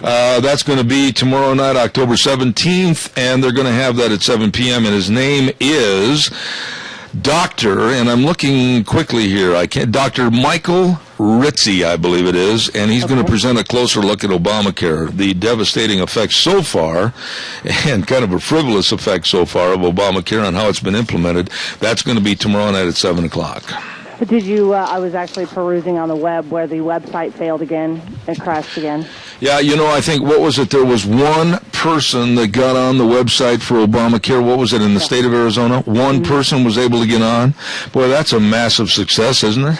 And I tried, of course, the first day I tried, and I vented my frustrations all over the airwaves. I honestly haven't tried since. I've not tried since. Well, there's a lot to be said for the absolute rebuttal of Obamacare and the costs, and I talked to a business leader in Pendleton, and this person is employing about 65 people, and it's going to devastate their business. And I think we're going to see more stories like this come closer to home. I think you're probably right on that. I am going to learn who I have in my studio and what we're going to talk about this next hour. I know this one gentleman. He used to work for one of my dear friends, Ramsey Heating and Electric, before he was converted into being a liberal newspaper man, and that's Travis Quast. We're going to have him here along with some others, and I'll find out who they are and how much ammunition they got on them. So stay tuned. I'll be back in 6 minutes. Don't go away. Oh, welcome back. Hour number 3, Zeb at the Ranch. I'm Zeb Bell with our major sponsor, your Magic Valley Les Schwab Tire Centers, all 7 locations serving you, along with our great friends at Lee's Furniture, Floors, and More at 459 Overland in Burley, and our friends at Western Waste Services, always at your disposal. Call Kelly and the crew at 734-6969. Well, I'd have Travis do this commercial. Ramsey Heating and Electric is offering rebates on qualified Lennox home comfort systems. He used to draw a paycheck there. Whether it's a gas furnace, air conditioner, or a heat pump, you and your family will always enjoy the comfort. Call 678-0459 and learn how Ramsey Heating and Electric can save you money. At Ramsey's, they sell warm winters and cool summers, as they have for 57 years. What's going to be good to eat today at the Chadwick Sports Grill at 139 West Main in Burley? I'll tell you, they've got a special for a lunch at just $5.95, and then they got a senior citizen dinner special for those of us that are getting a little long in the tooth and gray in the hair. That's going to be Monday through Thursday from 4 to 6 p.m., only $5.95. And today, on Wednesday, they have chicken cordon bleu with mashed potatoes, veggies, and super salad. You're going to love the food, love the people at the Chadwick Sports Grill, 139 West Main in Burley. Well, we did it. We managed to get them out into the hinterland and come out here and answer questions about their newspaper. 3 individuals. This is kind of like the Democrats versus the Republicans here this morning as far as what's going on in Congress. And we have the publisher with the Times News. Travis, pick that mic up. Get it real close to you. These are pretty directional. Travis Quast, the publisher. Good to see you. Good to be here. Oh, I got to turn your mic on. That always helps. Go ahead. How did a young man like you develop an interest into getting into the newspaper business? I actually started, Zeb, in high school at Burley High School. Senior year, we produced a newspaper that year, and I got hooked on media and graduated from University of Idaho, and the rest is history. So you're a Vandal, right? I am. My goodness, you must be very proud of their football team. Yeah, there's not a lot we talk about these days, but I'm still kidding. proud to be a Vandal. I'm kidding. So is Larry Hudig, but I love to give him a hard time, too. So this has always been in your blood to be in the newspaper business. Yeah, started in high school and spent a little stint in Salt Lake City and Bellingham, Washington, and then the last 9 years up in Boise at the Statesman. And really, when the opportunity came up to come back home, I jumped at that opportunity and was able to join a great staff, and we're doing some good things there. Well, how many people does the Times News employ right now? I'm here at this operation. We have 80 people on our And you payroll. brought 79 of them with you here this morning. I see that. They wouldn't quite all fit. Okay, but, with us also is a gentleman that looks like he could have a lot of fun at an Irish pub. This is John Alexander, the opinion and education editor. Op-ed page, right? Just opinion and engagement. And engagement, yeah. I see. How long have you been in the newspaper business? 6 years. 6 years? Yeah. Okay, where from? Originally from upstate New York. And what part of upstate New York? The Adirondacks. Really? Yeah. Pretty country up there. I love it, yeah. A lot better than down towards the city. Yeah, it's I guess you could say that. It depends on what you're looking for. How did you ever get out to Idaho? I actually transferred in. I was working for a sister paper back east. Really? And, yeah. So you're the guy that doesn't sign the name to the op-ed page? I wouldn't say that. Okay. I will say that in general, I've heard some of what you said in. It's industry standard. Editorials aren't signed. I see. The Washington Post doesn't sign its editorials. No newspaper does. But do you think, really, we might as well get right into it, do you think that's a good idea? Because you look at Krauthammer, you look at everybody else that signs an op-ed, they're proud of what they wrote, but they stand behind what they wrote. That's a column, which is one man's opinion. However, when we run an editorial, or any other newspaper runs an editorial, that's the voice of the editorial board. So it's the newspaper, as an institution, taking a stand on a given issue. So not signing it. So if you put a name to it, you'd be ascribing it to a person, right? It's not the person's opinion. So are you saying this is a generalized thought of a group of people, like 5 or 6 people, they all adhere to the same marching step? It's a hashed out viewpoint among that group. It's the consensus. And then if you see the last man standing wounded walking out of the room, he's the winner, huh? Well, no, it's I like to think it's a little less brutal than that. I mean, there obviously are sometimes disagreements on issues, but and to go to your point too, if you ever look at the bottom of our opinion page, there's a thing called a flag at the bottom. It's in black. Mm-hmm. It's got Travis's name, Autumn's name, my name, and the other members of the editorial board. So you took issue with the thought that I had that if I have to call in, or write in, I should say, with a letter for the Times News, and you have to verify my address and who I am and everything, I felt that the same should be said for the op-ed board at the Times News when they write it. And it's there on the flag. Okay. But we don't know specifically, but you're saying it's a generalized thought of everybody. It's a consensus viewpoint, yes. Boy, that's kind of communistic. Everybody agrees, right? I'm not saying there's always 100% agreement. I can see that. Pass that over to this lovely lady. Her name is Autumn Agar, is that correct? Mm-hmm. Where are you from? Casper, Wyoming. Casper, Wyoming. It's funny you ever dealt your way out of the snow and got over here. It gets pretty deep over there. Yeah, it's. I think they just went through a hard storm last week. Yeah. They did. As a matter of fact, I had yesterday on the program, I had quite a few people from back there. Oh, yeah? And we've got some more coming on tomorrow that are going to talk about it. They lost over 100,000 head of cattle back there. And, really, as a media, you and myself were all responsible. I don't think it was covered as much as it should have been on the national news. Sure, but the Casper Star Tribune, which is our sister paper, my hometown paper, they did a great job. There's a lot of people that have really suffered back there and probably financially won't come out of this. It's that big. Yeah. Really tough deal. How did you get connected with the Times News? I was the editor of a newspaper in Texas. What part of Texas? New Braunfels. Do you know Texas? Yes. Yeah, so I was the editor of the New Braunfels Herald Zeitung. Yeah. Yeah, published in German until the 1950s. Yeah. Yeah. As a matter of fact, I just read a book that highlighted on that area. It was a fiction book, but it was highlighting in that area around Texas. Yeah. Yeah. You can always tell a Texan, but you can't tell them much. She's smiling, temporarily smiling. Yeah, smiling on the radio. Did you like Texas? Really? I did. I like Texas. You can have the humidity. Yeah, and the heat. I do not miss it in August. I have been to Dallas and Fort Worth for a lot of major events that I announce in August, and you can take a bath. But why? Why? There's no need for 115 it. 150 degrees. 100-degree humidity or whatever. Yeah, it's terrible down there. Yeah. Let's talk a little bit about the paper and go back over to Travis for a moment. Times News. What about the history of the Times News? Give us a little background on this paper before you took over as the main man, the publisher. Well, closer to the mic, please. The history, I think it started in 1905, 1910, in that time. Originally it was 2 newspapers in this town. That's why they got the name the Times News. But it's been a daily publication ever since, I think in the late 20s or 30s is when it went daily. Yep, during the war. During the wartime that it went daily. To give you a little scope of what we do, we cover 8 counties in this area. We deliver everywhere from Alamo and the Malta area up towards Glens Ferry, and from Jackpot up north of the Sun Valley area. So the area that we cover is about the size of Connecticut that we deliver to every single day, about 10,000 square miles. Yeah, but Connecticut, I took a ride in a rental car one time. I left Gladstone, New Jersey, and I ended up, I don't know where, in someplace in Pennsylvania 10 minutes later. Yeah. It's pretty small back there. It is, but it's quite a delivery area. We've got 127 carriers that deliver for us every day out to all those areas. Let me ask you a question there, Travis, because that's one of my complaints. And I'm not going to pull any punches, but I want to have this be a gentlemanly and ladylike response here today and maybe solve some questions and answers.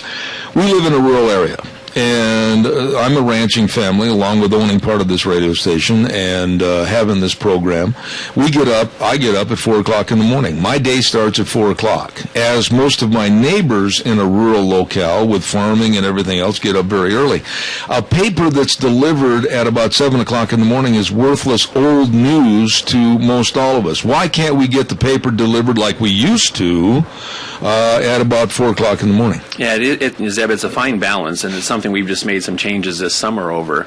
To get that paper out and delivered by 4 a.m. in the morning means we're deadlining and what in the newspaper world calling putting to bed the paper around 9 o'clock at night. Well, if we have city council meetings, if there's prep sports games, we're not able to get those scores into the paper. And so we've made some intentional changes to push that news deadline a little bit later.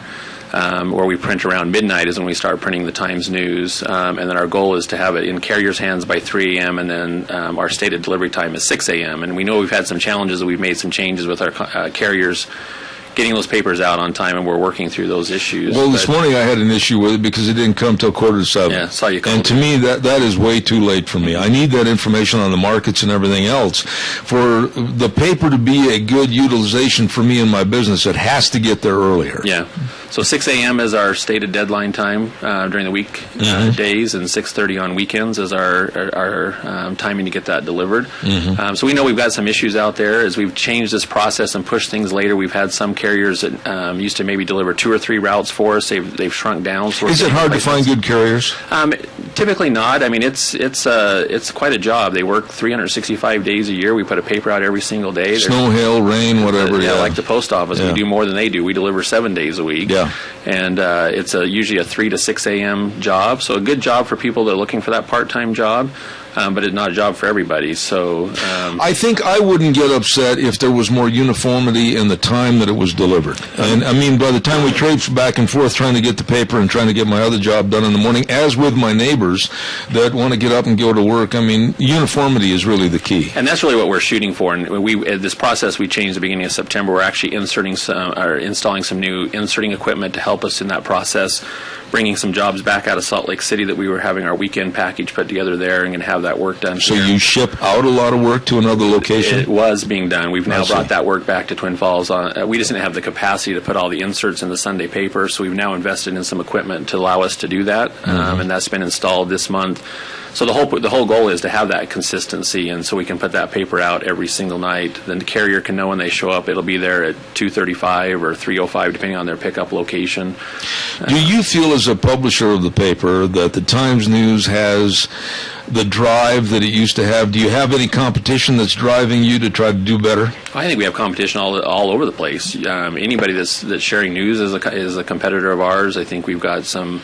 There's a weekly over in the Burley area that's a competition, radio, TV. So I mean, I think if you come in and met the newsroom folks, I think you see a lot of drive there. You do have a niche that, again, goes back to the delivery for a person like myself.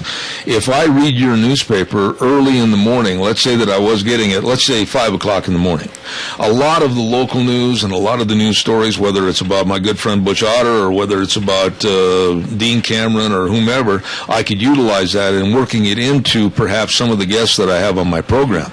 But the later I get the paper, the less utilization I have for your paper and the less need I have for it. That's my point. Yeah, and give us a few more weeks. I think we'll be back. I'm going to time you. We'll be back on that schedule to deliver by 6. But you bring up an interesting point. I mean, what's really transformed in the newspaper business and news in general is the internet and the web. Yeah. And we've gone to having one deadline a day of putting out a newspaper that went to bed at midnight and printed to where we have really a 24-hour newsroom now where we're constantly putting updates on the website. I myself, Travis, am very cautious in my business of my lovely wife comes in with me at 4 o'clock and we go through all the stories, and I'm very cautious about the internet. I'm not going to say I distrust it, but I'm very cautious, and I want to make sure that everything's verified. And that's why a paper I subscribe to, the Wall Street Journal, USA Today, and your paper, and I want to get the business, I want to get the entertainment, I want to get the actual overall flow of news on this program, because we're the only program in the state that employs a lot of the national guests you'll see on O'Reilly or Hannity or whatever, and I want to make sure we've got our facts straight. So as I think as you see things posted on MagicValley.com, our website, those have all gone through a team of editors like they would in the print edition. Yeah. It's just it's a different delivery mechanism, and that's the world that's changing around all of us right now. Is for us, it's really about that audience, and we want to be able to deliver the news how people want it. So today we see it not only in the print but on the web, but we're doing things through Facebook and Twitter.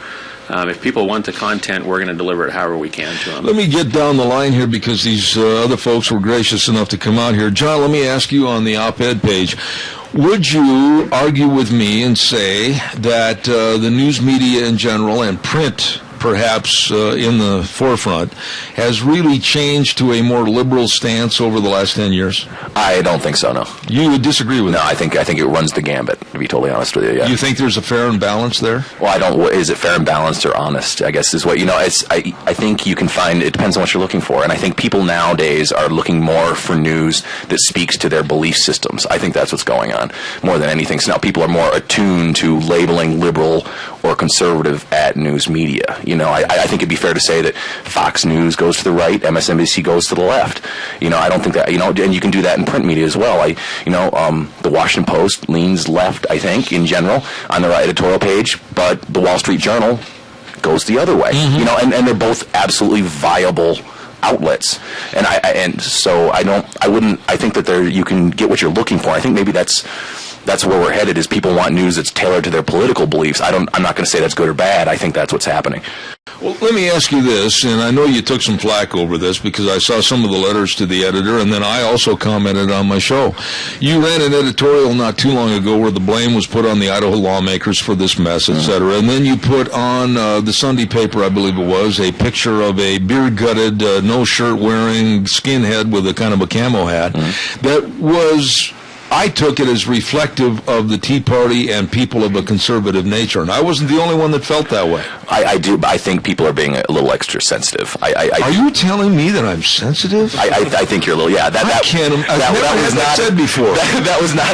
You're a very sensitive guy. I would love to sit down and have coffee with you. Pinch me, I heard. Yeah. No, honestly, that was, the photo, for example, it was one of those things where we were trying to put together a comment page, which gets very gray, and in the industry, you like to have something to break that up. You like to have some kind of illustration on the page. So, do we run an editorial cartoon?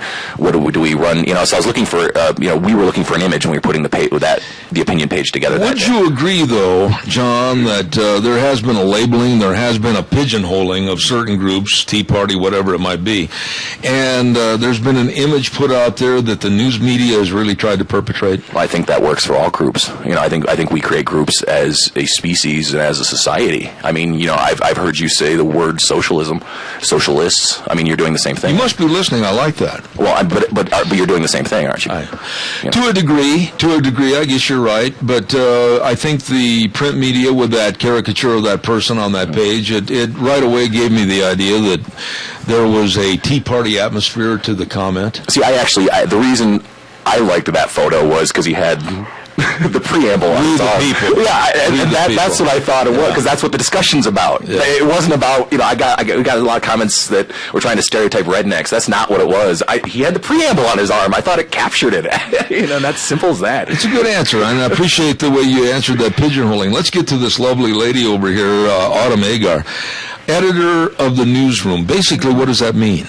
You're kind of the person that carries a baseball bat and yelling, goes around where are my stories? Yeah. I see. Can I say one thing? I'm interested. I think that you might be a good customer for the e-edition.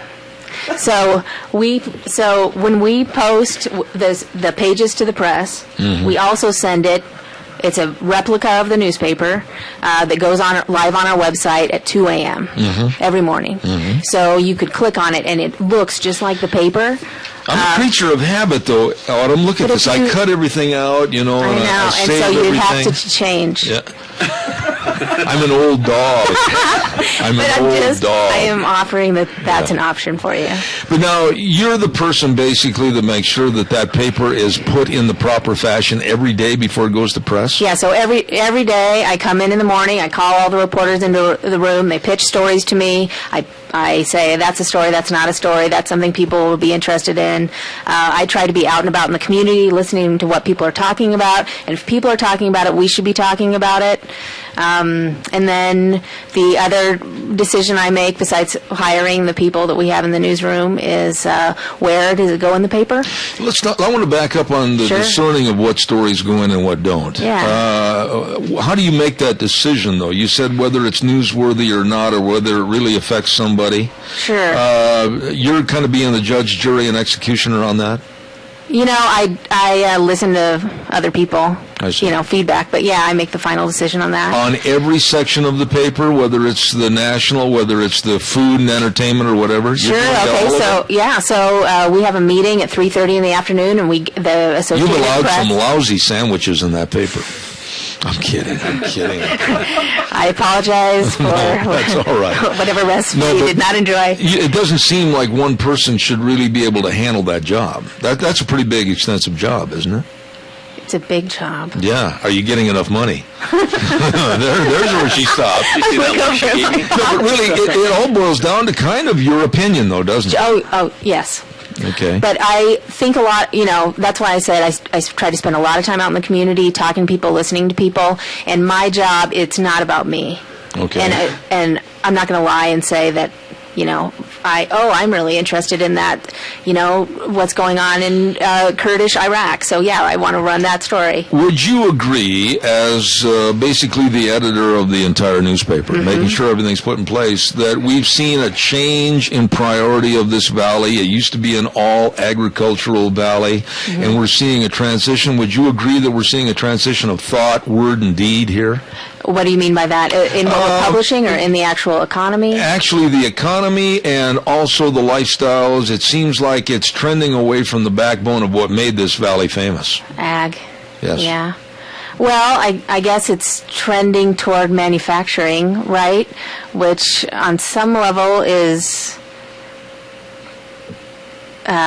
working with ag. I don't know if I have a good answer for that. I mean, like if this paper were in the San Joaquin Valley in California, you'd still have the nucleus of what really got you to the ball game, and that's agriculture. I disagree with you. So we drove here through, they're empty now, right? The water's turning off, but we drove through a lot of fields. So my you house don't feel like agriculture's being minimized, do you? No. You don't? No, I don't. I do sometimes.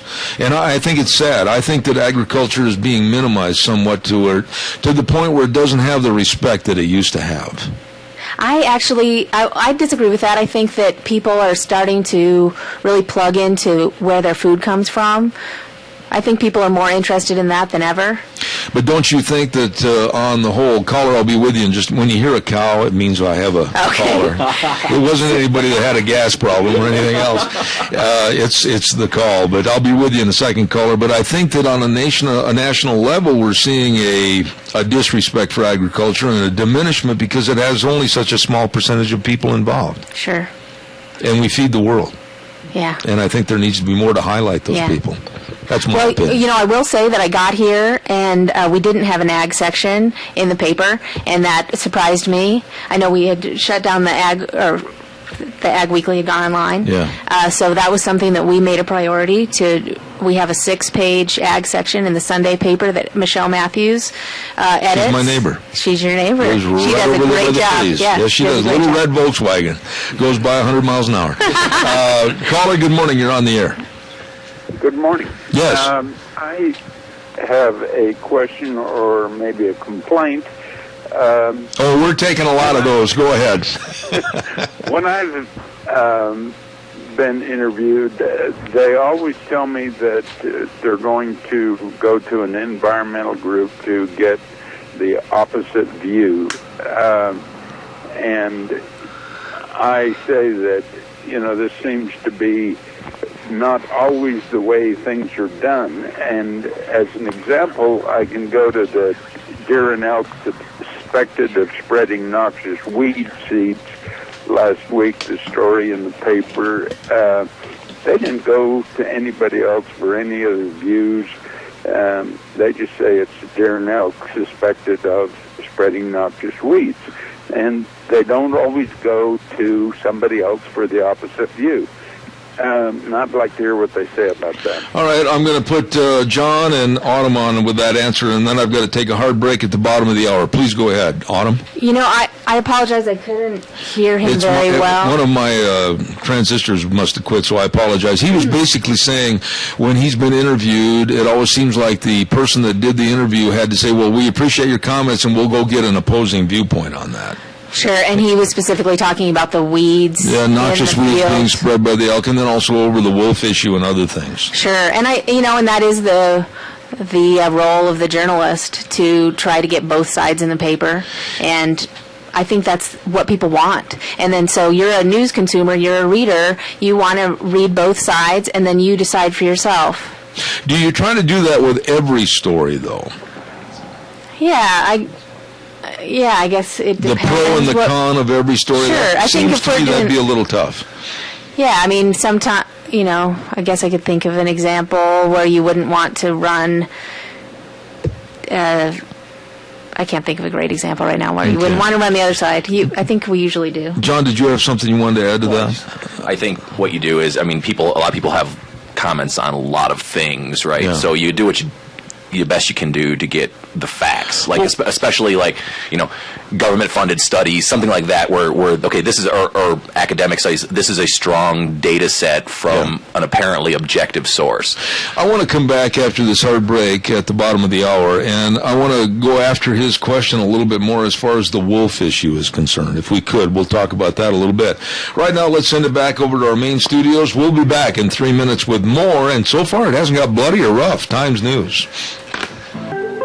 And now back to Zeb at the Ranch on AM 1230 KBAR. To reach Zeb, call 436-2244 or toll free 1-866-927-4587. And now, here is Zeb Bell. Thank you very much, and welcome back to our last half hour. And we have with us representatives of the Times News newspaper on the program here this morning, and we'll get back with them just momentarily. Don't forget, and I think it was really nice of Travis when he came in here this morning, I should say, that he handed me a gift certificate for my wife and I to go to the Drift Inn at 545 F Street in Rupert. He's an old Minnecasia boy, and he says, I want you to enjoy the meal. A home-cooked meal by Chef Dave Haley, and Thursday evening starting at 5 p.m. to closing. A meal just like Mom used to make. And Travis says, boy, I wished I could go, but I can't, so here, take my money. We're going to go over there to the Drift Inn and enjoy a great, great dinner. They start at 5 p.m. nightly, Monday through Saturday. Banquet facilities, just absolutely all the amenities of a great family outing at the Drift Inn, 545 F Street in Rupert. Thank you, Travis. That was really nice of you. I appreciate that. You had something you wanted to add just a few minutes ago, Autumn. Go ahead about our editorial board? Yeah, please do that right now. Okay, so at the beginning of the program, we were talking about how our editorial board works. We meet every Wednesday at 1:15 at the Times News office. There are 7 people. We gather around a table. I'll come in with some topics people are talking about, things that we've reported on. John will come in with some topics, and we'll just kind of throw it out there and see and listen to all the opinions, and then try to find a consensus that ends up in our editorial. Is it hard to find people that will get involved? It is. Really? Why? I keep griping about this every day on my program, and you and I and all 4 of us here in the room have the same opinion.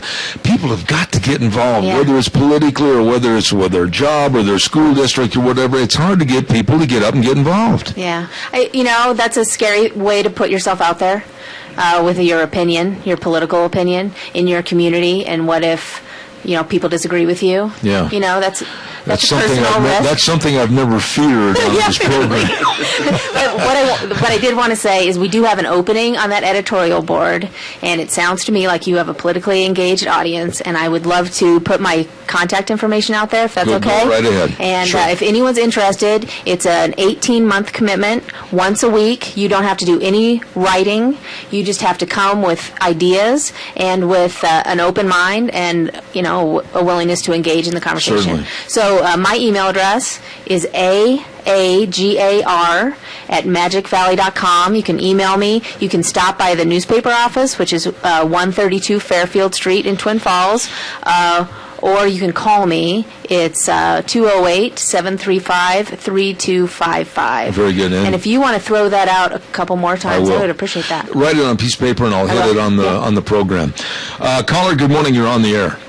Yeah, Zeb, I want to disagree somewhat with your gentleman who said that he didn't feel like there was a whole lot of bias in the media, that it's pretty much give and take, and even there's a UCLA professor who was involved in, I don't know if it was a political science professor, but he had something, he worked somewhere along those lines at UCLA, and he was a profound and self-acclaimed liberal, and he wanted to set out to prove that the that the conservatives were just whining about liberal bias, and so he used scientific and mathematical equations, and he determined and has written a book about the fact that almost all news sources, including Fox News, lean to the left. Some just lean farther, and that the public is being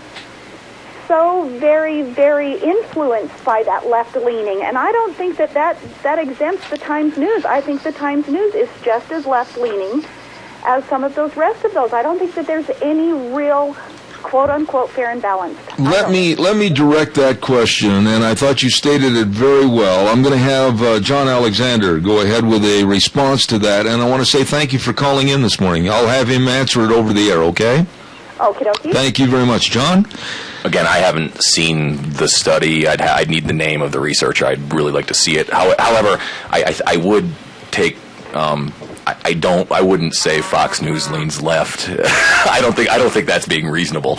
You know? Well, I think that there are, and in fairness to the lady's call, I think that what Fox has done, and this is the mechanics of the station like I see it, or the news source, they have, during the course of the day, incorporated some of the liberal thinking into various segments and shows and newscasts. As an example, a Shepard Smith, very liberal, very to the left, as opposed to a Bill O'Reilly or a Sean Hannity. And I think they've tried to be more fair and balanced within the framework of their own people. And I think that's where she might have said that they had some that was leaning to the left. So I think that's because people have been pointing out more and more. And I think you're probably right. And I think that's because people have been pointing out more and more that they are just one thing, you know. And I think let's get back, because this all started with our editorial page. Yeah. And so let's talk about, you were just talking about how people should be more engaged, right? Absolutely. Yeah, I agree with that. That is the purpose of an editorial page. It's not to make everybody happy. It's not to pander to a specific viewpoint. It is to get people thinking and talking, which we achieved. Basically the same thing I'm doing right here every morning. Which we achieved with our Sunday editorial that you took umbrage with. Yeah. That is But would you have rather that I had not said anything about it? See, that's being a part of the system of communication like you're asking for. Yeah, and we're here. Yeah. Yeah, you boy. All of you are here for us. You know, where's the janitor to sweep up for heaven's sakes? I mean, the way, you know, the reporters go out. They write the news. All right, here are the facts on my given beat on a given day. You know, what's going on in city government, or what's going on at your schools, or what's going on in people's lives. And then the editorial page comments on it. I do agree with the lady, though, John, and I'm going to stand and I will go arbitrate with you until supper time, that the news media in general today, and I've studied this a lot, it has a left-leaning liberal bent to it, more so than it did 10, 15 years ago. Well, I think there's one thing that the media will stand up for, and that's things for like access to basic civil rights for everyone, stuff like that, and that's where you might see it, because you get the fight where traditionally, immigration is a great issue. That's been a problem in this country for centuries. You know, my mother's ancestors got off the boat from Poland and went way up to the hinterlands on the St. Lawrence and the Canadian border because they weren't welcome. You know, I mean, this is something that goes on back. So I think you're gonna have things like constitutional issues, basic interpretations, access to things, which people might call liberal issues. That's but wouldn't you agree, though, that conservatism in general has been downcast, and I'll tie conservatism into also religion, that it seems like there's a real movement to downplay and diminish conservatism and religion in our country? I don't necessarily agree. I do think that the data shows that the country is becoming more religiously diverse and maybe even a little bit less religious. I think that's a reflection of the population. There's a lot you can look that up on Pew Research. She can't hardly wait to talk. If you've been watching her, she's just chomping on the bit right now. Please cut in if you want. But at the same time, I do think that I don't think that's necessarily true. I think the country actually became more. We're in a post-Reagan framework where everything has changed.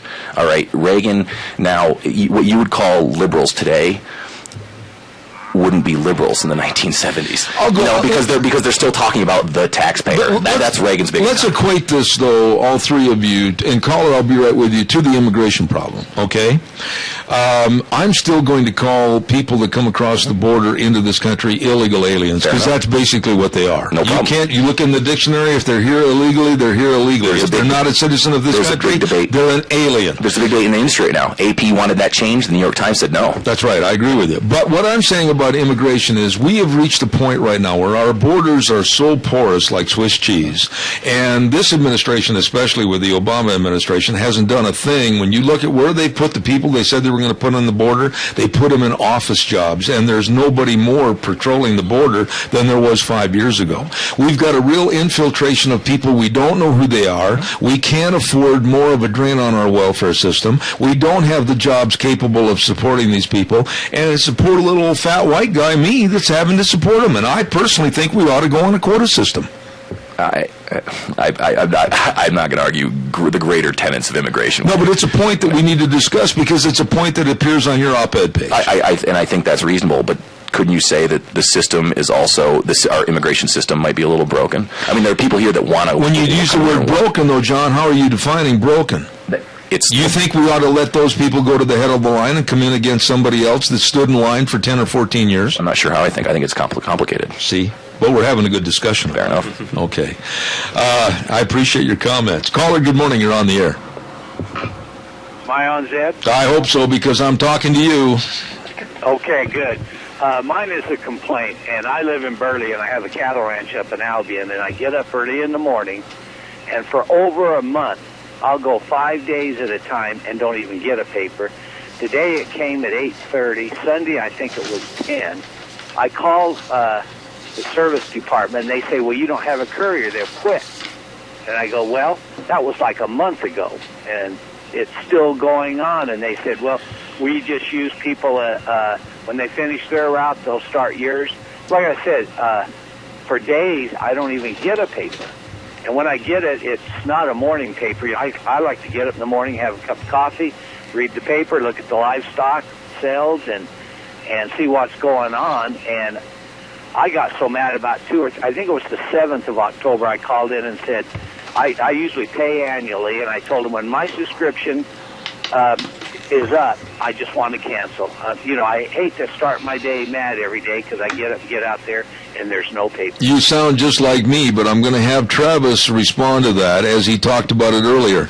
There's a classic case of another man that makes his living off the land like I do, besides this radio program. Caller, thank you, and I'll have Travis Quast talk about it on the air. Thank you very much. Caller, go ahead, or I should say, Travis, please answer that. No, and we definitely know we've got some issues out there. As we said, he's got an open route. We're looking for a carrier on that piece of it. So I think what's important is it's not a change in how we're going to deliver that. We're just looking to get those routes filled.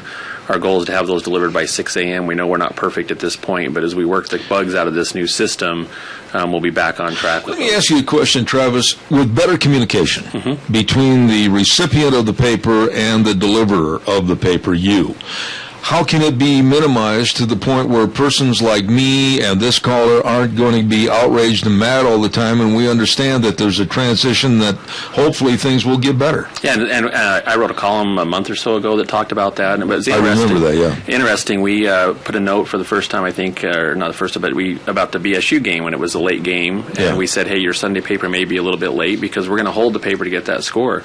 I got more calls about people upset that we were holding the paper for the Boise State game than getting it delivered on time. And so when we try to communicate, it always doesn't, work out in that piece of it. So I will tell you, every complaint that we have come through the system, I see those every morning. We respond to them. We try to reach out and talk to them and let them know what's going on. So it's not like they're just going into the abyss. We reach out to carriers every single day if they've missed somebody, if we've got performance issues on the route, to try to help them get back up to speed. Okay, caller quickly, and then I've got to have a break for the weather. Go ahead, please.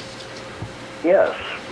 My complaint is, we had a wonderful little paper here in Burley called The Voice.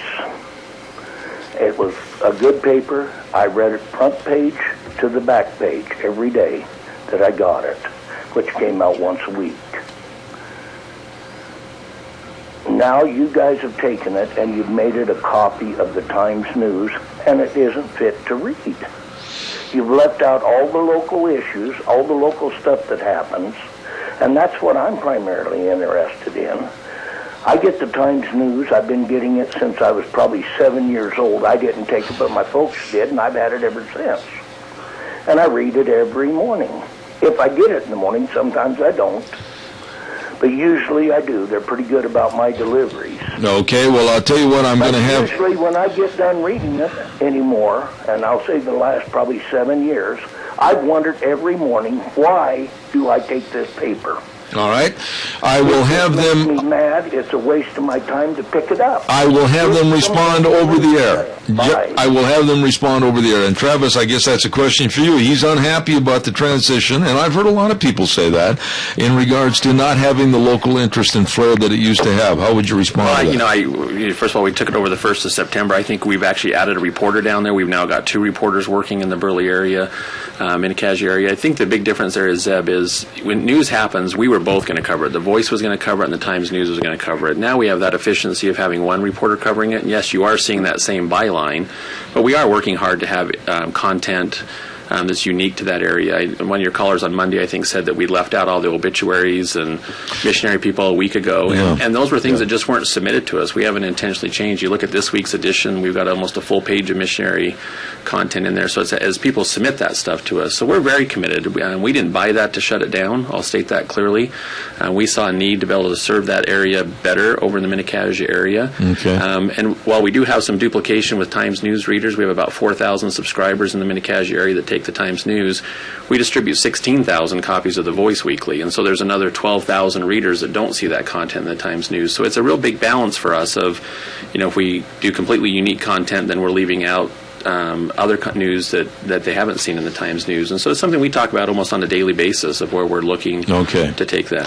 I've got to jump in here and have the weather brought to you by Lennox Home Comfort Systems, and of course through our friends at Ramsey Heating and Electric at 2600 Overland Avenue in Burley, 678-0459. Before I go to Michael Rogers' caller, I'll be right back in 30 seconds with your call. Stand by. Here's Michael Rogers' weather.